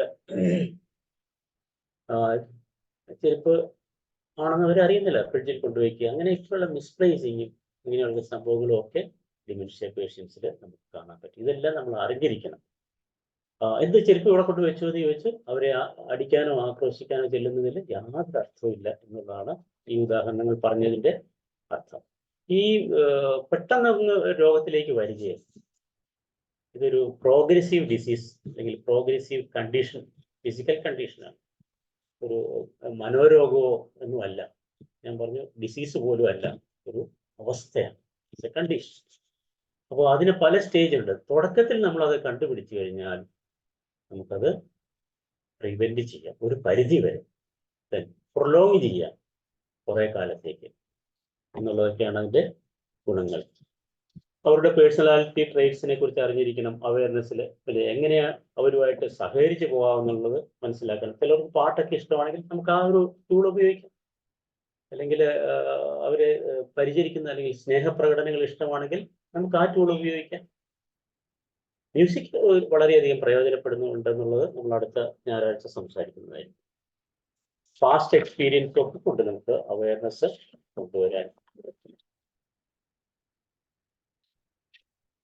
അതിനിടയ്ക്ക് ഒരു കാര്യം കൂടെ ഞാൻ പറഞ്ഞു പോകട്ടെ. റീസൺസ് നമുക്ക് അതൊന്ന് പരിശോധിക്കണമല്ലോ. അറിവുമായി ബന്ധപ്പെട്ടുണ്ടാകുന്ന രോഗങ്ങൾക്ക് പറയുന്ന പേരാണ് ഡിമെൻഷ്യ എന്ന് ഞാൻ പറഞ്ഞു. മറ്റ് രോഗങ്ങൾ മൂലം ബ്രെയിൻ സെൽസിന് ഡാമേജ് ഉണ്ടാകുന്നതാണ് വിഷയം. അപ്പം മറ്റ് രോഗങ്ങൾ മൂലം കുഴപ്പമുണ്ടാകാം, മെമ്മറി ലോസ് ഉണ്ടാകാം, അല്ലെങ്കിൽ ഡിമെൻഷ്യയിലേക്ക് വരാം. ഇഞ്ചുറി മൂലം, അപകടങ്ങൾ കൊണ്ട് നമ്മുടെ ബ്രെയിൻ സെല്ലിന് ആ ഒരു പോർഷനിൽ ഡാമേജ് ഉണ്ടായാൽ, മെമ്മറി റിലേറ്റഡ് പോർഷനിൽ ഡാമേജ് ഉണ്ടായാൽ there is possibility of leading to dementia. തലച്ചോറിലെ കോശങ്ങൾക്കോ അവയുടെ കണക്ഷൻസിനോ ധ്രുവീകരണം സംഭവിക്കുമ്പോഴാണ് ഇത് സംഭവിക്കുന്നത്. കോശങ്ങൾക്ക് നാശം, അതുപോലെ തന്നെ അതിൻ്റെ നെറ്റ്വർക്ക് ആണല്ലോ, ആ നെറ്റ്വർക്കിലും പ്രശ്നം ഉണ്ടായാൽ ഉണ്ടാകും. മറ്റു രോഗങ്ങൾ മൂലം, ഇഞ്ചുറി മൂലം ബ്രെയിനിൽ അബ്നോർമൽ പ്രോട്ടീൻസ് അടിയുന്നതുകൊണ്ട് ചില അബ്നോർമൽ പ്രോട്ടീൻസ് പാട പോലെ ബ്രെയിനിൽ അടിയുന്നത് കൊണ്ട് ഇങ്ങനെ മറവി രോഗം ഉണ്ടാകാം എന്ന് പറയുന്നു. ബ്രെയിനിലേക്കുള്ള രക്ത ഓട്ടത്തിൽ തടസ്സം ഉണ്ടായാൽ അങ്ങനെ വരാം. ഇതൊരു ദീർഘകാല സ്ട്രോക്ക് വന്നിട്ട് സമയത്ത് രോഗം മാറാതിരുന്നാലും ഇത് ഉണ്ടാകാനുള്ള സാധ്യത വളരെ കൂടുതലുണ്ട്. മനുഷ്യ സെല്ലുകൾ നശിച്ചുകൊണ്ടേയിരിക്കും സെക്കൻഡ്. അതെ, അതായത് അങ്ങനെ ബ്ലഡ് സർക്കുലേഷൻ നമുക്ക് പ്രോപ്പറായിട്ട് ബ്രെയിനിലേക്ക് വരുന്നില്ല എന്നുള്ളതാണ്. അപ്പോൾ നമുക്കത് ട്രീറ്റ് ചെയ്ത് കഴിഞ്ഞാൽ ഒരു പരിധി വരെ റീഗെയിൻ ചെയ്യാൻ പറ്റും. ഇപ്പോഴത്തെ പുതിയ കണ്ടുപിടുത്തത്തിലൊക്കെ സ്ട്രോക്ക് വന്നാലും ട്രീറ്റ്മെന്റിലൂടെ ഒരു റീഗെയിൻ ചെയ്യാൻ പറ്റുന്നുണ്ട്. പക്ഷെ ഓർമ്മ നഷ്ടപ്പെട്ട കേസിൽ, തീർത്തും നഷ്ടപ്പെട്ട കേസിൽ പറ്റില്ല. ഓക്കെ, ബ്ലഡ് സർക്കുലേഷനെ കൂട്ടി നമുക്ക് ഒരു കണ്ടീഷനിലേക്ക് എത്തിക്കാം. ബട്ട് അത് ആ സമയത്തിനകത്ത് എത്തിച്ചാലേ എന്തെങ്കിലും ചെയ്യാൻ ഒക്കൂ. സമയം കഴിഞ്ഞു പോയ ഡാമേജ് സംഭവിച്ചു കഴിഞ്ഞിട്ട് വളരെ ബുദ്ധിമുട്ടാണ് എന്നുള്ളതാണ്. ഇപ്പൊ ദീർഘകാലം കൊണ്ടാണ് ഇത് ഉണ്ടാകുന്നതെന്ന് പറഞ്ഞു. നമുക്ക് ആ ലക്ഷണം കാണുമ്പോഴേക്ക് നമുക്ക് നമ്മളിൽ അല്ലെങ്കിൽ മറ്റുള്ളവരിൽ നമ്മൾ സഹവസിക്കുന്ന വീട്ടിലെയോ അല്ലെങ്കിൽ കാണുമ്പോഴത്തേക്ക് ഒരു എന്താണ് കൺസൾട്ടേഷൻ ചെയ്യുന്നത് നല്ലതായിരിക്കും. നേരത്തെ അറിഞ്ഞാൽ it's progression can be delayed. ഇത് പ്രോഗ്രസീവ് ആണ്, അടിക്കടിക്ക് അങ്ങനെ ഉയർന്നു വരുന്ന സംഭവമാണ് ഞാൻ പറഞ്ഞത്. ഓക്കെ, അവയർനെസ് നമ്മൾ പറഞ്ഞു. How to prevent. ഒരു ഡിമെൻഷ്യയെ കുറിച്ചൊരു ഓവറോൾ പിക്ചർ കിട്ടി എന്ന് വിചാരിക്കുന്നു. പക്ഷെ ഇതില് നമുക്ക് ഈ മറവി രോഗം, ഞാനിന്ന് കറണ്ട് ബില്ല് അടിക്കാൻ മറന്നു പോയല്ലോ, അല്ലെങ്കിൽ ഒരാളെ കണ്ടിട്ട് തിരിച്ചറിഞ്ഞില്ലല്ലോ, ഇങ്ങനെയൊക്കെയുള്ള ഒരു ചെറിയ സംഭവങ്ങളിലൊന്നും നമ്മളാരും ബെവിൽഡേഡ് ഒരു കാര്യമില്ല. കാരണം മറവി ഈസ് കോമൺ, ഇതൊരു കോമൺ കാര്യമാണ്. പക്ഷെ നമ്മളിവിടെ സംസാരിച്ചുകൊണ്ടിരിക്കുന്ന ഡിമെൻഷ്യയെ കുറിച്ചായതുകൊണ്ടാണ് നമ്മൾ ഇത്രയും ഗൗരവമായിട്ട് ഓരോ കാര്യങ്ങൾ പറയുന്നത്. അപ്പോൾ എങ്ങനെയാണ് ഡിമെൻഷ്യ എന്ന് നമ്മൾ ഓർക്കുന്നതെന്ന് പറഞ്ഞാൽ, നമ്മുടെ ഡെയിലി ലൈഫ്, ഒരു ദിനചര്യ ചെയ്യാൻ പോലും പറ്റാത്ത അവസ്ഥയിലേക്ക് വരുമ്പോഴാണ് അല്ലേ നമുക്ക് ഒരു ഡിമെൻഷ്യ പേഷ്യൻ്റ് എന്ന് പറയാൻ പറ്റുള്ളൂ. നമുക്കിത് പ്രിവെന്റ് ചെയ്യാനുള്ള എന്തെല്ലാം ചെയ്യണമെന്ന് നമുക്കൊന്ന് ചർച്ച ചെയ്യാം. How to prevent dementia. ഏറ്റവും പ്രധാനം നമ്മുടെ ലൈഫ് സ്റ്റൈൽ തന്നെയാണ്. നമ്മുടെ റെസ്പോൺസിബിലിറ്റി ടു അവർ ബോഡി. നമ്മുടെ ശരീരത്തിനെ നമ്മൾ സ്നേഹിക്കുന്നുണ്ടോ? ഫസ്റ്റ് പ്രിഫറൻസ് നമുക്ക് നമ്മളോട് തന്നെയാണ്. നമ്മുടെ ഒരു കാലിലൊരു മുറിവ് ഉണ്ടായിക്കഴിഞ്ഞാൽ നമ്മൾ അസ്വസ്ഥമാകും അല്ലേ? നമുക്ക് വേണ്ടി പ്രവർത്തിക്കുന്ന ഇന്റേണൽ ഓർഗൻസിനെ കുറിച്ച് ചിന്തിച്ചിട്ടുണ്ടോ? നമ്മളിപ്പോൾ ഇങ്ങനെ ഇരിക്കുന്നു, എന്തെല്ലാം ഓർഗൻസ് ആണ് നമ്മുടെ ശരീരത്തിനുള്ളിൽ പ്രവർത്തിച്ചുകൊണ്ടിരിക്കുന്നത് നമുക്ക് വേണ്ടി, നമ്മളെ നിലനിർത്താൻ വേണ്ടി, നമ്മളൊരു അപകടത്തിൽപ്പെടാതിരിക്കാൻ വേണ്ടി, നമ്മളൊരു പതനത്തിലേക്ക് പോകാതിരിക്കാൻ, നമ്മൾ വീഴാതിരിക്കാൻ, നമ്മൾ അപകടത്തിൽപ്പെടാതിരിക്കാൻ എപ്പോഴും വിജിലന്റ് ആയിട്ട് പ്രവർത്തിക്കുന്ന സിസ്റ്റംസ് നമ്മുടെ ബോഡിയിലുണ്ട്. ബ്രെയിൻ ഏറ്റവും പ്രധാനം. Then nervous system, circulatory system, skeletal system, digestive system, ഇതൊക്കെ നമുക്കൊക്കെ അറിയാവുന്നതാണ്. അപ്പോൾ നമ്മളെപ്പോഴും നമ്മളെക്കുറിച്ച് അവെയർ ആയിരിക്കണം. നമ്മുടെ ഇന്റേണൽ ബോഡിയിൽ നടക്കുന്ന പ്രവർത്തനങ്ങളെക്കുറിച്ച്, നമ്മുടെ ബിഹേവിയറിനെ കുറിച്ച്, നമ്മുടെ എല്ലാം അവെയർ ആയിരിക്കും. ക്ലാസ്സിലാണ് വിളിക്കാം. അപ്പോ ഇപ്പോ ഞാൻ ശ്രദ്ധിച്ച ഒരു കാര്യം, ഈ പുകവലിയൊക്കെ പഴയതുപോലെ തിരിച്ചു വരിക എന്ത് കഷ്ടമാണെന്ന് പറഞ്ഞു. ഞാൻ രാവിലെ നടക്കാൻ പോകുമ്പോൾ ഒരു ചായക്കടയിൽ കയറി ചായ കുടിക്കാറുണ്ട്. അപ്പോൾ എനിക്ക് ഏറ്റവും ബുദ്ധിമുട്ട് തോന്നുന്നത് അവിടെ ആരെങ്കിലും ഇരുന്ന് വീട് വെച്ച് കഴിഞ്ഞാൽ എനിക്ക് ഒട്ടും സഹിക്കാൻ പറ്റാത്തൊരു സാഹചര്യമായിട്ട്. അപ്പോൾ എന്തുകൊണ്ടാണ് ഇത് ചെയ്യുന്നത്? നമ്മുടെ ബോഡിയെ മനഃപൂർവ്വം നമ്മൾ വിഷം കുത്തിവെക്കുന്നത് പോലെയല്ലേ? അപ്പോൾ ഏറ്റവും പ്രധാനമായിട്ട് ഡിമെൻഷ്യ വരാതിരിക്കാൻ, പ്രിവെന്റ് ചെയ്യാൻ, അല്ലെങ്കിൽ തടയാനായിട്ട് നമ്മൾ ചെയ്യേണ്ടത് ക്വിറ്റ് സ്മോക്കിംഗ്. ആരെങ്കിലും അങ്ങനെ ചെയ്യുന്നുണ്ടെങ്കിൽ ക്വിറ്റ് സ്മോക്കിംഗ്. അതുപോലെ തന്നെ സ്മോക്ക് ചെയ്യുന്നവരുടെ കമ്പനിയിൽ നിന്ന് മാറി നിൽക്കുക. അപ്പോൾ പാസീവ് പോസ്റ്റ് സ്മോക്കിംഗ് എന്ന് മറ്റാണ് പറയുന്നത്. അപ്പോൾ മറ്റുള്ളവരുടെ ശ്വസിക്കുന്നത് അല്ല, പുകവലിക്കുമ്പോൾ അത് ശ്വസിക്കുന്നത് പറഞ്ഞാൽ കൂടുതൽ ദൂഷ്യമാണെന്നുള്ളതാണ് ഞാൻ മനസ്സിലാക്കിയിട്ടുള്ളത്. നമ്മൾ വലിക്കുന്നത് ദൂഷ്യമാണ്.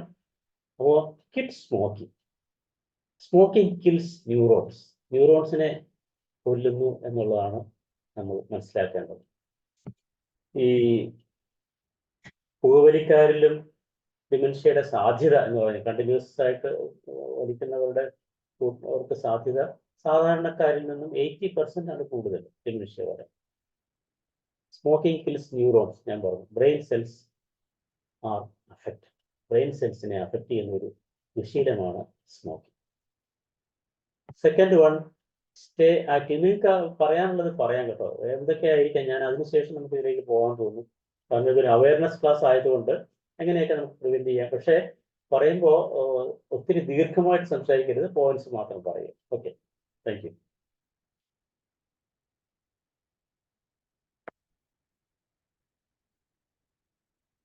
രമാവതി മാഡം, എല്ലാം ഒരാൾ തന്നെ പറയരുത്, ഓരോരോ പോയിന്റുകൾ പറയുക. കുറച്ച് പറഞ്ഞാൽ മതിയല്ലോ സാറേ. ഓരോ പോയിന്റ് പറഞ്ഞാൽ മതി. എന്ത് ഇത് ഉണ്ടാവാനുള്ള കാരണമാണ് സാറ് ചോദിച്ചത്? പ്രിവെന്റ് ചെയ്യാനായിട്ട് പ്രിവെന്റ് ചെയ്യാൻ വേണ്ടിയിട്ട് ഇതിപ്പം നമ്മുടെ B12, അതായത് ചില മരുന്നുകൾ ഇതിന് ഇതായിട്ട് വരുമ്പോഴാണ് ബ്രെയിനിൽ ഇങ്ങനെയുള്ള സംഭവിക്കുന്നതുകൊണ്ടാണ് ഓർമ്മക്കുറവൊക്കെ വരുന്നത്. കാരണം പിന്നെ ഏൽക്കുമ്പോൾ ഇപ്പം BP-ന്റെ മരുന്ന് കഴിക്കുമ്പോൾ തലച്ചോറിലേക്കുള്ള രക്തോട്ടത്തിന് പ്രശ്നം ഉണ്ടാവും. അത് പ്രിവെന്റ് ചെയ്യാൻ വേണ്ടിട്ട് ഇപ്പൊ വൈറ്റമിൻ B12-ന്റെ കുറവ് കൊണ്ട് ഇത് വരാം. വൈറ്റമിൻ B12-ന്റെ കുറവ് കൊണ്ട് വരുമ്പോ ഇപ്പൊ അതിനുള്ള കുത്തിവെപ്പൊക്കെ ഉണ്ട് സാറേ. ഓക്കെ, അപ്പൊ രമാവതി മാഡം പറഞ്ഞത് മെഡിക്കേഷന്റെ മിസ്യൂസ് കൊണ്ടോ അല്ലെങ്കിൽ ഇംപ്രോപ്പർ യൂസേജ് കൊണ്ടോ സംഭവിക്കാമെന്ന് പറയുന്നു. Thank you. ഒരു പോയിന്റ്, വെരി ഗുഡ്. നമ്മൾ ബ്രെയിൻ യൂസ് ചെയ്യാതിരുന്നാൽ ബ്രെയിൻ നമ്മൾ യൂസ് ചെയ്യണം. കുറച്ചുകൂടി ആക്ടിവിറ്റീസ് ഉണ്ടാവും. ആക്ടിവിറ്റീസ് വേണം. അപ്പോൾ നമ്മൾ എപ്പോഴും എൻഗേജ്ഡ് ആയിരിക്കണം എന്നുള്ളതാണ്. ആക്റ്റീവ് ആയിരിക്കും. ബ്രെയിനിന്റെ കാര്യമാകുമ്പോഴത്തേക്ക് നമ്മൾ എങ്ങനെയാണ് എൻഗേജ് ചെയ്യുക? സോഷ്യലൈസേഷൻ, ഗെയിംസ്, പുതിയ കാര്യങ്ങൾ ചെയ്യുക. അപ്പോൾ കൂടുതൽ അത് ആക്റ്റീവ് ആവും. സോഷ്യലി ഓറിയന്റഡ് കാര്യങ്ങൾ ചെയ്യുമ്പോൾ ഉള്ള ഗുണം എന്താണ്? നമുക്കൊരു മനസ്സിന് സന്തോഷം ലഭിക്കും. അതുപോലെ തന്നെ അതിൽ ഇൻവോൾവ് ചെയ്യുമ്പോഴത്തേക്ക് നമ്മുടെ മെമ്മറി, ഒരു സംഘടനയുടെ പ്രതിനിധിയായിട്ട് പ്രവർത്തിക്കുമ്പോൾ സെക്രട്ടറി ആയിട്ട്, അക്കൗണ്ടന്റ് ആയിട്ട്, ഇപ്പോൾ കണക്കുകൾ സൂക്ഷിക്കുന്നതിന് അല്ലെങ്കിൽ റിപ്പോർട്ടുകൾ ഉണ്ടാക്കുന്നതിനൊക്കെ നമ്മൾ വർക്ക് ചെയ്യണം.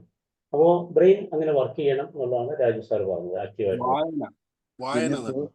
പിന്നെ പുക വലിക്കുന്നവർക്ക് നിൽക്കാതിരിക്കുകയും ചെയ്യുക. അതുപോലെ ബ്രെയിനിനെ ശരിക്കും എന്നും വർക്ക് കൊടുക്കുക. വായന, സാർ ജോഷി സാർ പറഞ്ഞു, വായന എന്ന് പറഞ്ഞാൽ ഏറ്റവും രസായനം കഴിക്കുന്ന പോലെയാണ് ബ്രെയിനിന്. അതെ, അതന്നെ ഞാൻ വർക്ക് കൊടുക്കാതെ പറഞ്ഞത്. ഏറ്റവും വർക്ക് കൊടുക്കാന്ന് പറഞ്ഞാൽ ഇത് തന്നെ ഉദ്ദേശിക്കുന്നത്. ഇതെല്ലാം കണക്റ്റഡ് ആണ് സാർ, ഇതെല്ലാം കണക്റ്റഡ് ആണ്. നമ്മുടെ ബോഡിയെ നമ്മൾ കെയർ ചെയ്യുക എന്നുള്ളതാണ് ഏറ്റവും പ്രധാനം. അപ്പൊ ഇതിലെല്ലാം വരും. വായനയിലൂടെ നമുക്ക് മാനസിക ഉല്ലാസം ലഭിക്കുന്നു, സന്തോഷം ലഭിക്കുന്നു, പോസിറ്റീവായിട്ടായിരിക്കുക, എൻഗേജ്ഡ് ആയിരിക്കുക. അപ്പോൾ ഞാൻ പിന്നെ ഏറ്റവും പ്രധാനപ്പെട്ട 1-2 കാര്യങ്ങളെ കുറിച്ച് പറഞ്ഞില്ല. ഞാനത് എല്ലാം പറഞ്ഞോളാം. നിങ്ങൾ ഓർമ്മ അറിയാൻ വേണ്ടി പറയാം. പറഞ്ഞോട്ടെ. പറഞ്ഞോളൂ. അതായത് ഇങ്ങനെയുള്ള അസുഖം വരുമ്പം പ്രധാനമായി ശ്രദ്ധിക്കേണ്ട ഒരു കാര്യം കുടുംബത്തിലും ഒന്നും ശ്രദ്ധിക്കാറില്ല എന്ന് തന്നെ പറയാം. ചില വീടുകളിൽ ശ്രദ്ധിക്കുന്നുണ്ട്.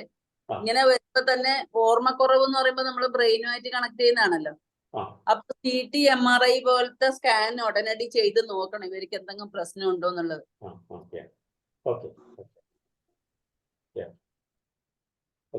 അടുത്തത്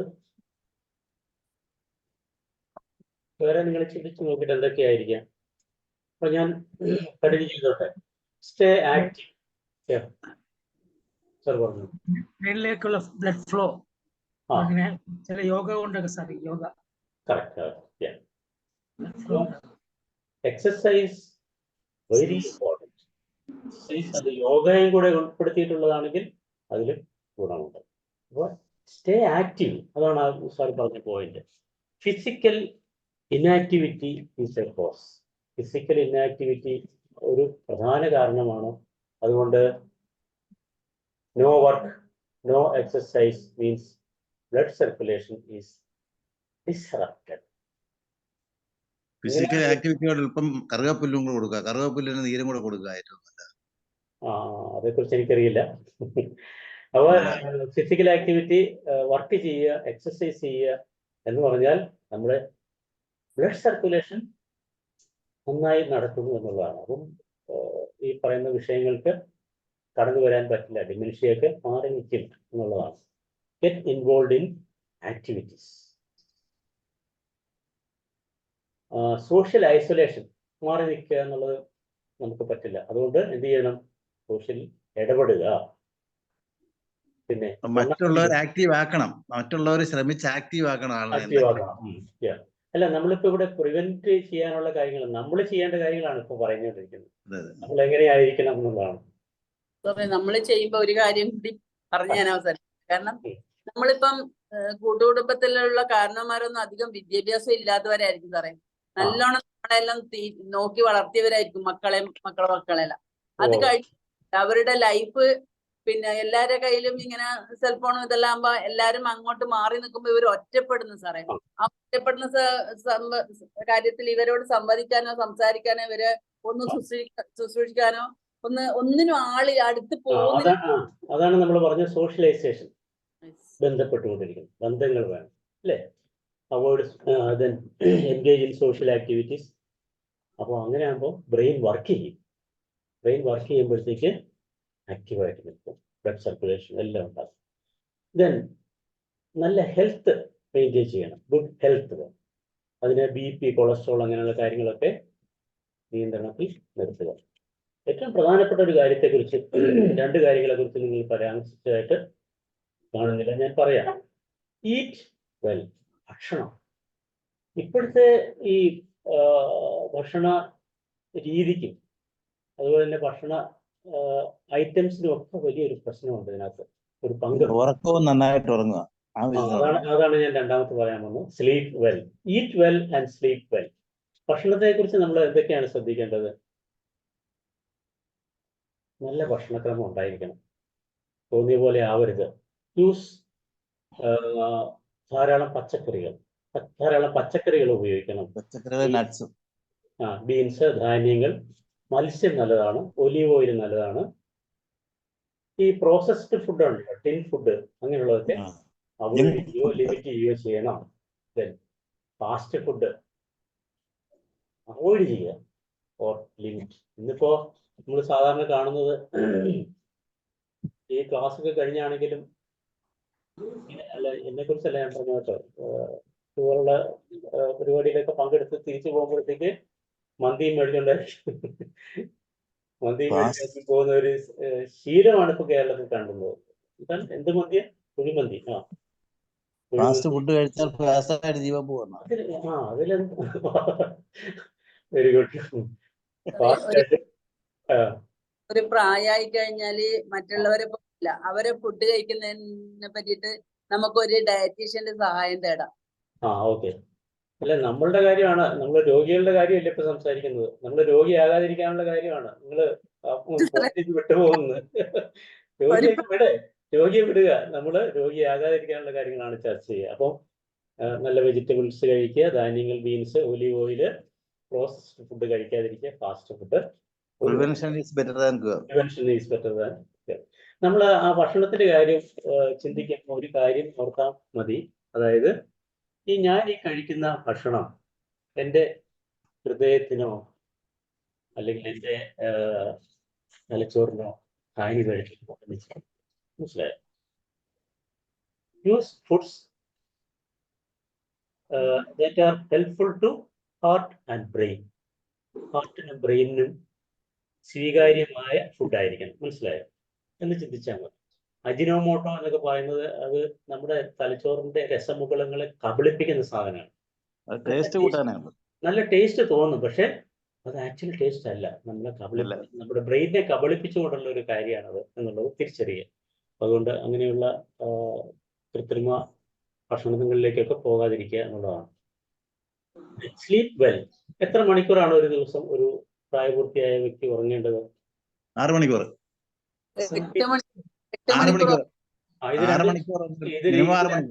ഇത് രണ്ടും ശരിയാണ്. മിനിമം 6 മണിക്കൂർ 8 മണിക്കൂർ മാറ്റും. 6 to 8 hours ആണ് ഒരു ഐഡിയൽ ടൈം എന്ന് പറയുന്നത്. 6 to 8 hours ഡീപ്പ് സ്ലീപ്പ് നമുക്ക് കിട്ടുന്ന രീതിയിൽ നമ്മുടെ ഉറക്ക സമയം ക്രമീകരിക്കണം എന്നുള്ളതാണ് പറയുക. ഉറക്കക്കുറവ് കൊണ്ട് എന്താ സംഭവിക്കുക? നമ്മുടെ നാഡീകോശങ്ങൾക്ക് ക്ഷീണമുണ്ടാകും, അനാരോഗ്യം ഉണ്ടാകും നാഡീകോശങ്ങൾക്ക്. ഉറക്കത്തിൽ സംഭവിക്കുന്നത് എന്താണ്? ഇതെല്ലാം റീസൈക്ലിങ്ങും പ്രിപ്പയറിങ്ങും ഒക്കെ നടക്കുന്ന സമയമാണ്. അതുകൊണ്ട് അതിനുള്ള അവസരം നമ്മൾ കൊടുക്കണം എന്നുള്ളതാണ് സ്ലീപ്പിന്റെ പ്രാധാന്യത്തെ കുറിച്ച് പറയാനുള്ളത്. എൻജോയ് ഗെയിംസ്, നമ്മൾ അത് പറഞ്ഞു കഴിഞ്ഞു. സ്ലീപ്പ്, എൻജോയ് ലൈഫ്, ജീവിതം എന്തിനുള്ളതാണ്? എൻജോയ് ചെയ്യാനുള്ളതാണ്. നമ്മൾ ഗെയിംസിൽ പങ്കെടുക്കുക, ഫൺ എൻജോയ് ചെയ്യുക, അങ്ങനെ ജീവിതത്തെ സുന്ദരമാക്കുക, സന്തോഷമാക്കുക. Enjoy games. That will reduce stress. അതുകൊണ്ടുള്ള ഗുണം എന്താണ്? സ്ട്രെസ് കുറയ്ക്കും. സ്ട്രെസ് കൂടിയാൽ അത് തലച്ചോറിന് താങ്ങാൻ പറ്റില്ല, ഹാനികരമാണ്. അതുകൊണ്ട് നമ്മൾ സ്ട്രെസ് കുറയ്ക്കാൻ വേണ്ടി ജീവിതത്തെ സന്തോഷത്തോടെ സമീപിക്കണം. കളികളിലും തമാശയിലും ഒക്കെ പങ്കെടുക്കുക. Get involve in socially inclined work. Socially inclined വർക്കിൽ ചേരുക. നല്ല കാര്യങ്ങൾ മനസ്സിൽ കാണുക. Visualise cute things. നല്ല കാര്യങ്ങൾ മനസ്സിൽ കാണാൻ ശ്രമിക്കുക. അവോയ്ഡ് ഡിപ്രഷൻ, നിരാശ, അങ്ങനെയുള്ള ഒരു പെസിമിസ്റ്റിക് ആറ്റിറ്റ്യൂഡ് നമുക്ക് പാടില്ല എന്നുള്ളതാണ് എൻജോയ് എന്നുള്ള ആ പോയിന്റിൽ നമ്മൾ ഓർക്കേണ്ടത്. Avoid alcohol consumption, drug abuse. പ്രകൃതിയിൽ പറയേണ്ട കാര്യമില്ല, തലച്ചോറിനെ നശിപ്പിക്കുന്ന സാധനം തന്നെയാണ്. ചിലർ പറയും കുറച്ചൊക്കെ കഴിക്കാൻ, അല്പമായാലും കുഴപ്പമൊന്നും ഇല്ലെന്ന് പറയും. പക്ഷേ മദ്യപാന ഡിമെൻഷ്യയുടെ സാധ്യത കൂട്ടുന്നു എന്നുള്ളതാണ്. ചെറിയ അളവിലായാലും അത് അത്ര നല്ലതല്ല എന്നുള്ളതാണ് പഠനങ്ങൾ പറയുന്നത്. ബ്രെയിൻ ഏജിങ്ങിന് കാരണമാവും, പെട്ടെന്ന് ഏജ്ഡ് ആവും ബ്രെയിൻ. അത് ഒരു സ്മോക്കിംഗ്, എന്താ സാർ? പുകവലി. നമ്മൾ ആദ്യം പറഞ്ഞ കാര്യമാണ് അത്. അപ്പം ഈ ആൽക്കഹോളും അതുപോലെ തന്നെ ഡ്രഗ്സും മാറ്റി നിർത്തണം. അപ്പോൾ ഇപ്പോഴത്തെ ഒരു വലിയ വിഷയമാണ് ഡ്രഗ് അബ്യൂസിന്റെ കാര്യങ്ങൾ. നമ്മൾ പത്രത്തിലൊക്കെ കാണുന്നു. അവർ ചെയ്യുന്ന എന്താണെന്ന് അവർ അറിയുന്നില്ല. എന്തെല്ലാം ക്രൂരതകളാണ് സ്വന്തം കുടുംബത്തിൽ അപ്പനോടും അമ്മയോടും ഒക്കെ ചെയ്യുന്നത് എന്നുള്ളത്. കോഴിക്കോടൊരു സംഭവം ഞാനിപ്പോൾ ഓർക്കുകയാണ്. അപ്പോൾ മകൻ വളരെ ഡ്രഗ് അഡിക്റ്റ് ആയിട്ട് അപ്പനെ മടിയിൽ വെച്ചിട്ട് കുത്തുക. എന്നിട്ട് നമുക്ക് ചിന്തിക്കാൻ പോലും പറ്റാത്ത രീതിയിലുള്ള കാര്യങ്ങളാണ് സംഭവിച്ചുകൊണ്ടിരിക്കുന്നത്. ഇപ്പോൾ ഡ്രഗിന് അഡിക്റ്റ് ആകുന്നവരൊക്കെ പിള്ളേരൊക്കെ വിചാരിക്കുക ഒരെണ്ണമല്ലേ അല്ലെങ്കിൽ കൂട്ടുകാരല്ലേ എന്നിട്ട് ഒരു പ്രാവശ്യം ഒന്ന് കഴിച്ചാൽ മതി, ആ ട്രാപ്പിൽ വീഴുകയാണെന്നുള്ളതാണ് മനസ്സിലാക്കുന്നത്. അപ്പോൾ എത്രമാത്രം നമ്മുടെ സമൂഹത്തെ കാർന്നു തിന്നുന്ന ഒരു സംഭവമാണ് ഡ്രഗ് അബ്യൂസ്. അതേക്കുറിച്ച് നമുക്ക് വീണ്ടും ക്ലാസ്സുകൾ വേണം എന്നുള്ളതാണ് ഞാൻ സാബു സാറിനോട് പറയാൻ ആഗ്രഹിക്കുന്നത്. Avoid alcohol consumption and drug abuse. Okay. മയക്കുമരുന്ന് വിഡ്രോവൽ തടസ്സപ്പെടുത്തും. തിരിച്ചു വരണമെന്ന് വിചാരിച്ചാൽ അവൻ മനസ്സിൽ ആഗ്രഹം ഉണ്ടായിരിക്കും, ഇങ്ങനെയൊന്നും ചെയ്യാൻ പാടില്ല, ചെയ്യരുത്, എനിക്ക് തിരിച്ചു വരണം. അത് വിഡ്രോവൽ വളരെ ബുദ്ധിമുട്ടാകുന്ന ഒരു സാഹചര്യമാണ് ഡ്രഗ് അബ്യൂസിന് സംഭവിച്ചുകൊണ്ടിരിക്കുന്നത്. നമുക്കറിയാം, ചിലരൊക്കെ അത് അടിച്ചു കഴിഞ്ഞാൽ തിരിച്ചുകൊണ്ടേയിരിക്കും. നിർത്തണമെന്നൊക്കെ മനസ്സിലുണ്ടായിരിക്കും, പക്ഷെ നിർത്താൻ പറ്റാത്ത ഒരു അവസ്ഥയൊക്കെ നമ്മൾ കണ്ടിട്ടുണ്ടാകും. Okay, limit screen time. അടുത്തത് സ്ക്രീൻ ടൈം. ഇതിപ്പോ സ്ക്രീൻ ടൈം ആണെന്ന് നമുക്ക് പറയാം, പക്ഷെ അതെല്ലാം നമ്മൾ ലിമിറ്റ് ചെയ്യണം എന്നുള്ളതാണ് ഞാൻ പറയുക. TV, മൊബൈല്, അതിൻ്റെയൊക്കെ ഉപയോഗം. കുട്ടികളാണ് ഇപ്പോൾ ഏറ്റവും കൂടുതൽ അതിനകത്ത് കൂടുതൽ സമയം ചെലവഴിക്കുന്നത് എന്നാണ് നമുക്ക് മനസ്സിലാക്കാൻ സാധിക്കുന്നത്. കാരണം നമ്മൾ ഒരു ലാൻഡ് ഫോണിന്റെ കാലത്താണ് നമ്മൾ ജീവിച്ചത്, അതുപോലും നമുക്ക് ആക്സസിബിൾ ആയിരുന്നില്ല. പിന്നെ മൊബൈൽ ഫോൺ വന്നു. മൊബൈൽ ഫോണിന്റെ കാലത്ത് നമ്മളതൊക്കെ പഠിച്ചു വരുന്നതേ ഉള്ളൂ. ഇപ്പോൾ ജനിച്ചു വീഴുന്ന കുട്ടി, 1 വയസ്സുള്ളവനൊക്കെ 1.5 വയസ്സുള്ളവരൊക്കെ ഇപ്പോൾ മൊബൈൽ ഇങ്ങനെ തട്ടി കളിക്കുക. എൻ്റെ വീട്ടിലും ഉണ്ട് കേട്ടോ. തട്ടി ജനിച്ചപ്പോഴേ അവർ കാണുന്നത് ഇതൊരു എന്താ പറയുക, ആ രീതിയിൽ കാലം മാറി. നമ്മൾ ബോധപൂർവം അതിനകത്ത് ഇടപെടാതെ ഇരുന്നു കഴിഞ്ഞാൽ അപകടങ്ങൾ വരാം. അപ്പോൾ അത് നമുക്ക് തടസ്സപ്പെടുത്താൻ, അല്ലെങ്കിൽ തടസ്സപ്പെടുത്തുമ്പോഴത്തേക്ക് അവർ വളരെയധികം എന്താ പറയുക, പാനിക്കാകുകയാണ്. ആ ഒരു സാഹചര്യമാണ് നമ്മളിപ്പോൾ കണ്ടുകൊണ്ടിരിക്കുന്നത്. അപ്പോൾ ഇതെല്ലാം നമ്മൾ ശ്രദ്ധിക്കേണ്ട കാര്യമാണ്. Children who watch more than 4 hours of TV a day are more likely to become overweight. 4 മണിക്കൂറിലധികം ടി വി കണ്ടുകൊണ്ടിരിക്കുന്ന കുട്ടികൾ ഓവർ വെയിറ്റ് എന്താണ് പൊണ്ണത്തടിക്ക് ആവും എന്നുള്ളതാണ് പഠനങ്ങൾ പറയുന്നത്. T V watching and other sedentary activities are associated with greater risk of heart attack, diabetes, cardiovascular diseases. T V വാച്ചിങ്ങും അതുപോലെ സെഡൻറ്ററി എന്ന് പറഞ്ഞാൽ നമ്മൾ ചലിക്കാതെ ഒരിടത്ത് ഇരുന്നുകൊണ്ട് കുത്തിയിരുന്നുകൊണ്ട് ചെയ്യുന്ന ഗെയിംസ് കളികളൊക്കെ ഉണ്ട്. അതൊക്കെ വളരെ ദൂഷ്യമാണ് നമുക്ക് ചെയ്യുക. ഹാർട്ടിനും അതുപോലെ തന്നെ ഡയബറ്റീസ്, കാർഡിയോവാസ്കുലർ ഡിസീസിനും ഒക്കെ കാരണമാകുന്നു എന്ന് പറയുന്നു. അഡിക്റ്റ് മിന്നി മറയുന്നത് ടി വി കാണുമ്പോഴത്തേക്ക് എന്താ നമ്മുടെ മനസ്സിലത് നിൽക്കുന്നില്ല, മിന്നി മറഞ്ഞുകൊണ്ടിരിക്കുകയല്ലേ. പെർഫെക്റ്റ് സോഷ്യൽ ലൈഫ് അങ്ങനെയാകുമ്പോഴത്തേക്കും നമ്മൾ പുറത്തേക്ക് ഇറങ്ങുന്നില്ല, അകത്ത് തന്നെ ഇരിക്കുമ്പോൾ സോഷ്യൽ ലൈഫിനെ ബാധിക്കുന്നു.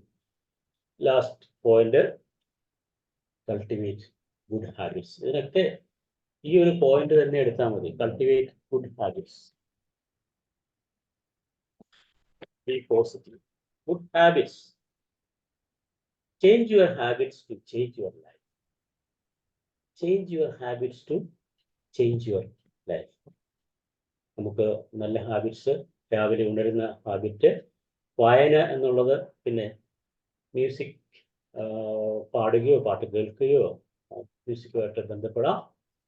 ഏർലി വേക്കിംഗ് അപ്പ്, ബ്രേക്ക്ഫാസ്റ്റ് മുടക്കാൻ പാടില്ല. ബ്രേക്ക്ഫാസ്റ്റ് മുടക്കുന്നത് ബ്രെയിനിന് ഡാമേജ് ഉണ്ടാക്കും എന്നുള്ളതാണ് പഠനങ്ങൾ പറയുന്നത്. ടൈംലി സ്ലീപ്പും വളരെ പ്രധാനപ്പെട്ടതാണ്. മെഡിറ്റേഷൻ, പോസിറ്റീവ് തിങ്കിങ്, ഇതൊക്കെ നമുക്ക് ചെയ്യാവുന്നതാണ്.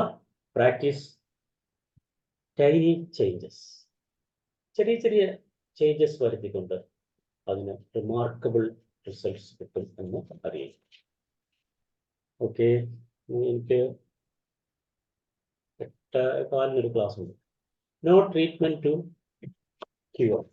നമ്മൾ അറിഞ്ഞിരിക്കേണ്ട പോയിന്റ്സ് ടു റിമെമ്പർ. ചികിത്സിച്ച് ഭേദമാക്കാൻ പറ്റില്ല എന്നുള്ളതാണ്. No cure by treatment, not a part of ageing. ഇത് പ്രായം കൊണ്ട് വരുന്ന ഒരു രോഗമെന്ന് പറയാമെങ്കിലും അങ്ങനെയല്ല. കാരണം ഇപ്പോൾ 50ക്ക് താഴെയുള്ളവരിലൊക്കെ ഈ സംഭവം കണ്ടുവരുന്നു എന്നുള്ളതാണ്. നമ്മുടെ ലൈഫ് സ്റ്റൈലാണ് ഏറ്റവും പ്രധാനം. ലൈഫ് സ്റ്റൈലിലൂടെ നമുക്ക് അറിയുന്ന കാര്യം അതാണ്. ഇപ്പോൾ ചികിത്സിച്ച് ഭേദമാക്കാൻ പറ്റില്ല. എങ്ങനെയും നമുക്ക് അത് പ്രൊലോങ് ചെയ്യിപ്പിക്കൊണ്ട് പോകാൻ മാത്രമേ സാധിക്കുന്നുള്ളൂ. ദെൻ പ്രായമാകുന്നതിൻ്റെ ഒരു കുഴപ്പമില്ല. 100 വയസ്സുള്ളവർക്ക് നല്ല ഓർമ്മയിലിരിക്കുന്ന, ഞാൻ ഈ കഴിഞ്ഞ ദിവസം ഒരു വീഡിയോ കണ്ടതാണ്. ഇപ്പോൾ 100 വയസ്സോളം പ്രായമുള്ളൊരു അമ്മച്ചിയാണ്. ബിറ്റ്വീൻ 90 and 100 എന്ന് തോന്നുന്നു. പഴയ പാട്ടുകളൊക്കെ ഇങ്ങനെ നിർത്താതെ പാടിക്കൊണ്ടിരിക്കുന്ന ഒരു, എപ്പോഴും ഞാൻ വീഡിയോ കാണിക്കാം. വളരെ മനോഹരമായിട്ട് പാടുന്നു. നമ്മൾ ഓർക്കുന്നതിനേക്കാളും മനോഹരമായിട്ട് ഓർത്ത് പാടുന്നതായിട്ട് ഞാനൊരു വീഡിയോ കണ്ടത് ഓർക്കുന്നു. അപ്പോൾ ഹെറിഡിറ്ററി അല്ല, പാരമ്പര്യമായിട്ടുണ്ടാവണമെന്ന് നിർബന്ധമില്ല. ദെൻ പകരുന്നതല്ല, not contagious. Okay, not a psychiatric disease or disorder. മാനസിക രോഗമല്ല ഇത്. ബ്രെയിൻ സെൽസിന്റെ ഡാമേജ് ഉണ്ടാകുന്നുണ്ട് എന്ന് പറയുന്നത് നമുക്കത് ശാരീരിക അവസ്ഥ എന്ന് പറയാം, അല്ലേ? നാഡീകോശങ്ങളെ ബാധിക്കുന്ന ഒരു ശാരീരിക അവസ്ഥയാണ് ഡിമെൻഷ്യ. നീഡ്സ്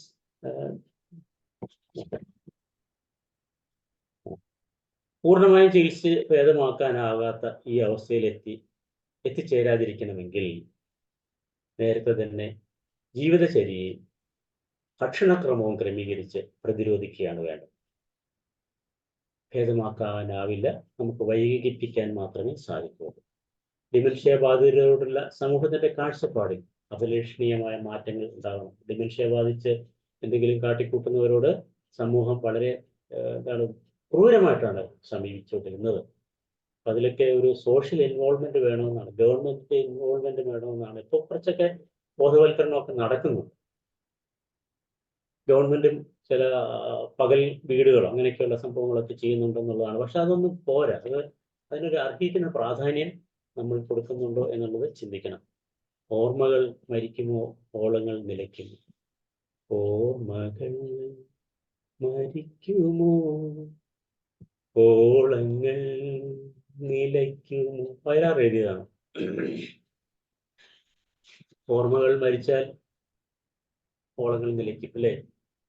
കാരണം ജീവിതത്തിന്റെ താളം നഷ്ടപ്പെടുക, ജീവിതത്തിന്റെ തുടിപ്പ് നഷ്ടപ്പെടുക, സ്പന്ദനം നഷ്ടപ്പെടുക, ജീവിതത്തിന്റെ ആത്മാവ് നഷ്ടപ്പെടുക, ജീവിതത്തിന്റെ ആവിഷ്കാരം നഷ്ടപ്പെടുക, ഒന്നും ചെയ്യാൻ പറ്റാത്ത അവസ്ഥ, ജീവിതത്തിന്റെ അർത്ഥം നഷ്ടപ്പെടുക, എല്ലാം നശിക്കുക. അപ്പോൾ ഓർമ്മകളെ നമുക്ക് ചേർത്ത് പിടിക്കാൻ, ഈ ഡിമെൻഷ്യ പോലുള്ള സാഹചര്യങ്ങളിലേക്ക് വഴുതി പോകാതിരിക്കാൻ കൂടുതൽ ജാഗ്രതയോടെ, കൂടുതൽ അവയർനെസ്സോട് കൂടി നമുക്ക് നമ്മുടെ ജീവിതത്തെ ക്രമീകരിക്കാം. അതുപോലെ നമുക്ക് ചുറ്റുമുള്ളവരുടെ, നമ്മുടെ സമൂഹത്തിലുള്ളവരുടെ ഇതുപോലുള്ള നിർഭാഗ്യവാന്മാരുണ്ടെങ്കിൽ അവരെ സഹായിക്കാനായിട്ട് നമുക്ക് ഇൻവോൾവ് ചെയ്യാം. പ്രിയമുള്ളവരെ, ചികിത്സിച്ച് ഭേദമാക്കാൻ കഴിയാത്ത ഈ രോഗാവസ്ഥയെ ചെറുക്കുന്നതിനുള്ള മാർഗങ്ങൾ ജീവിതത്തിൽ അവലംബിച്ച് അലസതയ്ക്ക് ഇവിടെ നമ്മുടെ ജീവിതത്തിൽ സ്ഥാനമില്ല എന്ന് പ്രഖ്യാപിക്കുന്നു. ആക്റ്റീവായിരിക്കും, ഊർജ്ജസ്വലമായി ജീവിച്ച് ശരീരത്തിനും മനസ്സിനും ഉന്മേഷവും ആരോഗ്യം നൽകുന്ന ജീവിതക്രമം അനുവർത്തിച്ചുകൊണ്ട് നമുക്ക് മുന്നേറും. സമൂഹത്തെ ബോധവൽക്കരിക്കുന്നതിന് പദ്ധതികൾ വേണം. ഞാൻ പറഞ്ഞു, അറിവ് രോഗത്തെക്കുറിച്ച് സമൂഹത്തിന് അറിവുണ്ടാകും.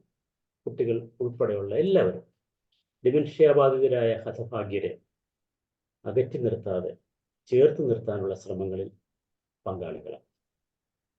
ഡിമെൻഷ്യ സൗഹൃദ സമൂഹ നിർമ്മിതിക്കായി നമ്മുടെ കഴിവുകൾ വിനിയോഗിക്കാം. നന്ദി, നമസ്കാരം. ഫീഡ്ബാക്കിനുള്ള സമയമാണ്.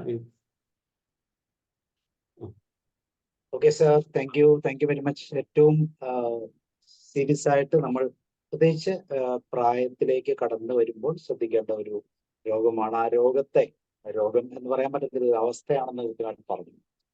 ഈ അവസ്ഥയെ നമ്മൾ ഇങ്ങനെ കൃത്യമായിട്ട് പ്രതിരോധിക്കണം, തിരിച്ചറിയണം. ഇതൊരു അവയർനെസ് തന്നെയാണ്. ഇങ്ങനെയുള്ള സാഹചര്യങ്ങളെ കൃത്യമായിട്ട് മനസ്സിലാക്കി അതിലൂടെ നമുക്ക് മനസ്സിലാക്കേണ്ട കാര്യങ്ങളെല്ലാം മനസ്സിലാക്കുക. നമുക്ക് മാത്രമല്ല, നമ്മുടെ ചുറ്റുപാടുകൾക്കും ഒരു വലിയ സഹായവസ്ത്രമായി മാറ്റാൻ പറ്റുന്ന രീതിയിൽ നമ്മുടെ തന്നെയുള്ള പ്രവർത്തനങ്ങളിലുള്ള ചില മാറ്റങ്ങൾ തീർച്ചയായിട്ടും അത് ഈ ഒരു പ്രിവെൻഷനിലേക്ക് നമ്മളെ കൊണ്ടെത്തിക്കും എന്നുള്ളത്. Okay, thank you Joseph John sir. ഡിമെൻഷ്യയെ കുറിച്ച് വളരെ ആധികാരികമായി മനസ്സിൽ ഓർമ്മ നിലനിൽക്കുന്ന രീതിയിൽ തന്നെ സാർ അത് പ്രസ്താവിച്ചു. എന്തെങ്കിലും കൂടുതൽ ആഡ് ചെയ്യാനുണ്ടെങ്കിൽ ആഡ് ചെയ്യാം. എനിക്ക് തോന്നുന്നു ജോസഫ് സാറിന് 8:15 ക്ലാസ് ഉള്ളതാണ്. 8:15 അതിന്റെ പേര്. മോഹൻദാസ് സാർ എന്തെങ്കിലും പറയും? സാറേ, ഈ ഡിമെൻഷ്യക്കാരെ പരിപാലിക്കുന്ന ഏതെങ്കിലും സെന്ററുകൾ നിലവിൽ നമ്മുടെ നാട്ടിലുണ്ടോ? ഇഷ്ടം പോലെ ഉണ്ട് സാർ, ഇഷ്ടം പോലെ. അല്ല, അവരെ മാത്രം സംരക്ഷിക്കും. മാത്രമായിട്ടുള്ളതായിട്ട് അറിവില്ല എന്റെ. പാലിയേറ്റീവ് ഇതിലൊക്കെ വരുന്നുണ്ട് സാർ. അതുകൊണ്ട് അതൊക്കെ വീട്ടിൽ വന്ന് ചെയ്യുന്നു. അങ്ങനെ ഞാൻ ചോദിച്ചതല്ല, ഇങ്ങനെയുള്ള ആളുകളെ മാത്രം പാർപ്പിച്ച് കെയർ നൽകുന്ന സ്ഥാപനങ്ങൾ വല്ലതും ഉണ്ടോ? സ്ഥാപനങ്ങളുണ്ട്, എറണാകുളത്തുണ്ട്. എറണാകുളം കൊച്ചിൻ കോർപ്പറേഷന്റെ കീഴിൽ ഒരെണ്ണമുണ്ട്. അതിൽ കൂടുതലുണ്ടെന്ന് തോന്നുന്നു. പകൽ വീടുകളുണ്ട്. അതുപോലെ തന്നെ അവരെ താമസിച്ച് പ്രചരിക്കുന്ന ഒരു സ്ഥലം ഉള്ളതായിട്ടാണ് എൻ്റെ ഒരു ഓർമ്മ. കാരണം അതൊരു കൊച്ചിൻ യൂണിവേഴ്സിറ്റിയിലെ ന്യൂറോ സയൻസ് ഡിപ്പാർട്ട്മെന്റിന്റെ ഒരു പ്രോജക്റ്റ് ആയിരുന്നു.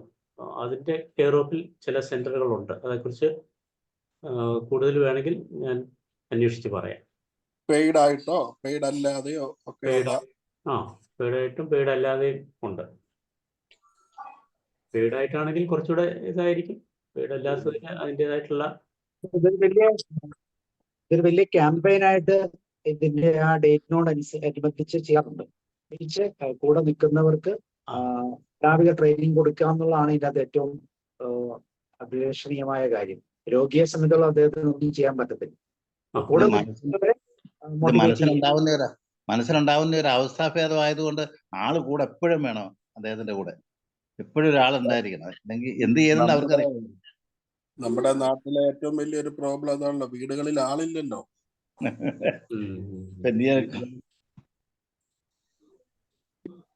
അത്തരം വീടുകളിലായിരിക്കും ഇത്തരം പ്രശ്നങ്ങൾ ഉണ്ടാകുകയും ചെയ്യുന്നത്. ലിസണിങ് തെറാപ്പി നമുക്കിതില് കൂടുതൽ കാര്യങ്ങളുണ്ട്. കാരണം ഇനി ടൈപ്സ് ഓഫ് ഡിമെൻഷ്യ പല തരത്തിലുണ്ട്. അങ്ങനെയുള്ള ഒരു വിഷയങ്ങളൊക്കെ നമുക്ക് വേറൊരു ദിവസം ഡിമെൻഷ്യയെ കുറിച്ച് ക്ലാസ് കഴിക്കാൻ. ഒരു ആക്സിഡന്റ്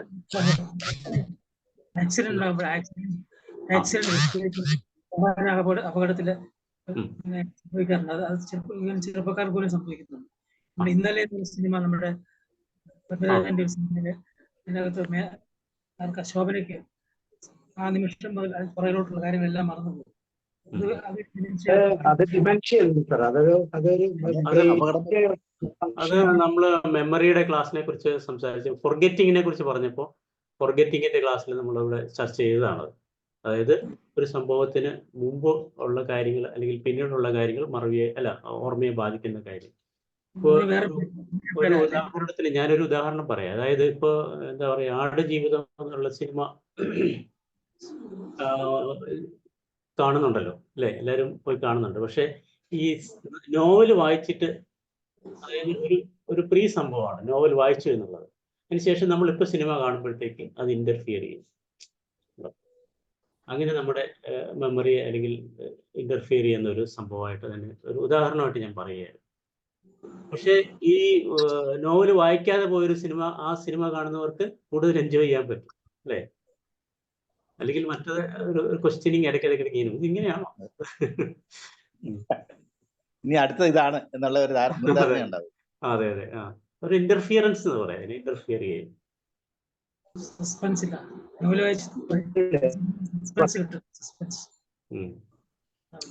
ഓക്കെ, നമ്മുടെ ചുറ്റുപാടുകളിൽ ഒരു 10 റൗണ്ട് കിട്ടി കഴിഞ്ഞാൽ തന്നെ ഈ ഡിമെൻഷ്യ ഉള്ള ഒത്തിരി ആളുകൾ ഇപ്പൊ കാണാം. അതാണ് എനിക്ക് പ്രത്യേകത. ഓക്കെ, അപ്പോൾ ജോസഫ് ജോൺസ് സാർ ഒരിക്കൽ കൂടി നന്ദി പറയുന്നു. വേറെ ആർക്കെങ്കിലും എന്തെങ്കിലും പറയാണ്ടെങ്കിൽ പെട്ടെന്ന് ഷെയർ ചെയ്യൂ. സാറിനൊരു ക്ലാസ് ഉണ്ട്. ആക്ടിവിറ്റീസ് കുറയുന്നതാണ് ഏറ്റവും പ്രശ്നം. അതായത് നമ്മൾ കസേരയിലാണ് ഉദാഹരണത്തിന് ഈ ഓൺലൈൻ മീറ്റിംഗ് തന്നെ വളരെ നമുക്ക് ദോഷം ചെയ്യുന്നു. മണിക്കൂറുകൾ കസേരയിൽ ഇരിക്കുന്ന സെഡന്ററി പ്രോസസ്സാണ്. ഇത് വളരെയധികം ദോഷം ചെയ്യും. 25 മിനിറ്റ്സ് കൂടുതൽ ഇങ്ങനെ ഈ കസേരയിൽ ഇരിക്കാൻ പാടില്ല. അത് ആയുസ് പോലും കുറയ്ക്കുന്ന പറയുന്നത്. ഞാൻ കുഞ്ഞിലെ നിലത്തിരുന്നാണ് ഭക്ഷണം കഴിച്ചുകൊണ്ടിരുന്നത്. പായില് ഇരിക്കുക, എഴുന്നേക്കുക എന്നുള്ള ഇപ്പൊ അതൊന്നും ഇല്ലല്ലോ. ഇപ്പൊ നേരെ ഇങ്ങനെ കസേരയിലോ ഡൈനിങ് ടേബിളൊക്കെയാണ്. കസേര കണ്ടുപിടിച്ചാണ് ഏറ്റവും വലിയ അപകടം എന്ന് പറയുന്നത്. ഞാൻ വേറൊരിടത്ത് കേട്ടു, ചെരുപ്പ് കണ്ടുപിടിച്ചാണ് ഏറ്റവും വലിയ അബദ്ധം എന്ന് പറയുന്നത് കേട്ടു. ആഹാരം കഴിക്കുന്നവരും കസേര ഇരുന്ന കുനിയെന്ന് ഭൂമിയായിട്ടുള്ള ടച്ച് വിട്ടുപോയില്ലേ ചെരുപ്പ് കണ്ടുപിടിച്ചു. ഓക്കെ,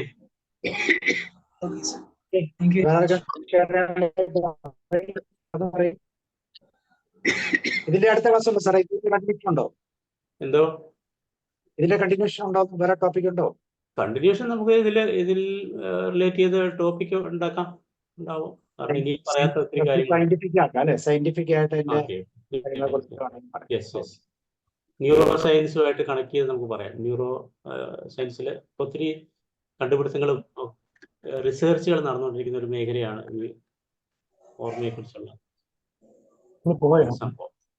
സോ നമുക്ക് ഓക്കെ, താങ്ക് യു. നാളെ നമുക്ക് വായനയുടെ അനുഭവങ്ങളെ കുറിച്ച് ഒരു ക്ലാസ് ആണ്. വായനയുടെ അനുഭവങ്ങൾ, നമ്മുടെ ജീവിതത്തിൽ വായന കൊണ്ട് നമുക്ക് ലഭിച്ച ചില നേട്ടങ്ങളെ കുറിച്ച് ഒരു ചർച്ച നമുക്ക് മുന്നോട്ട് കൊണ്ടുപോകാം. ഓക്കെ, അപ്പൊ താങ്ക് യു വൺസ് അഗൈൻ. നന്ദി പറയുന്നു.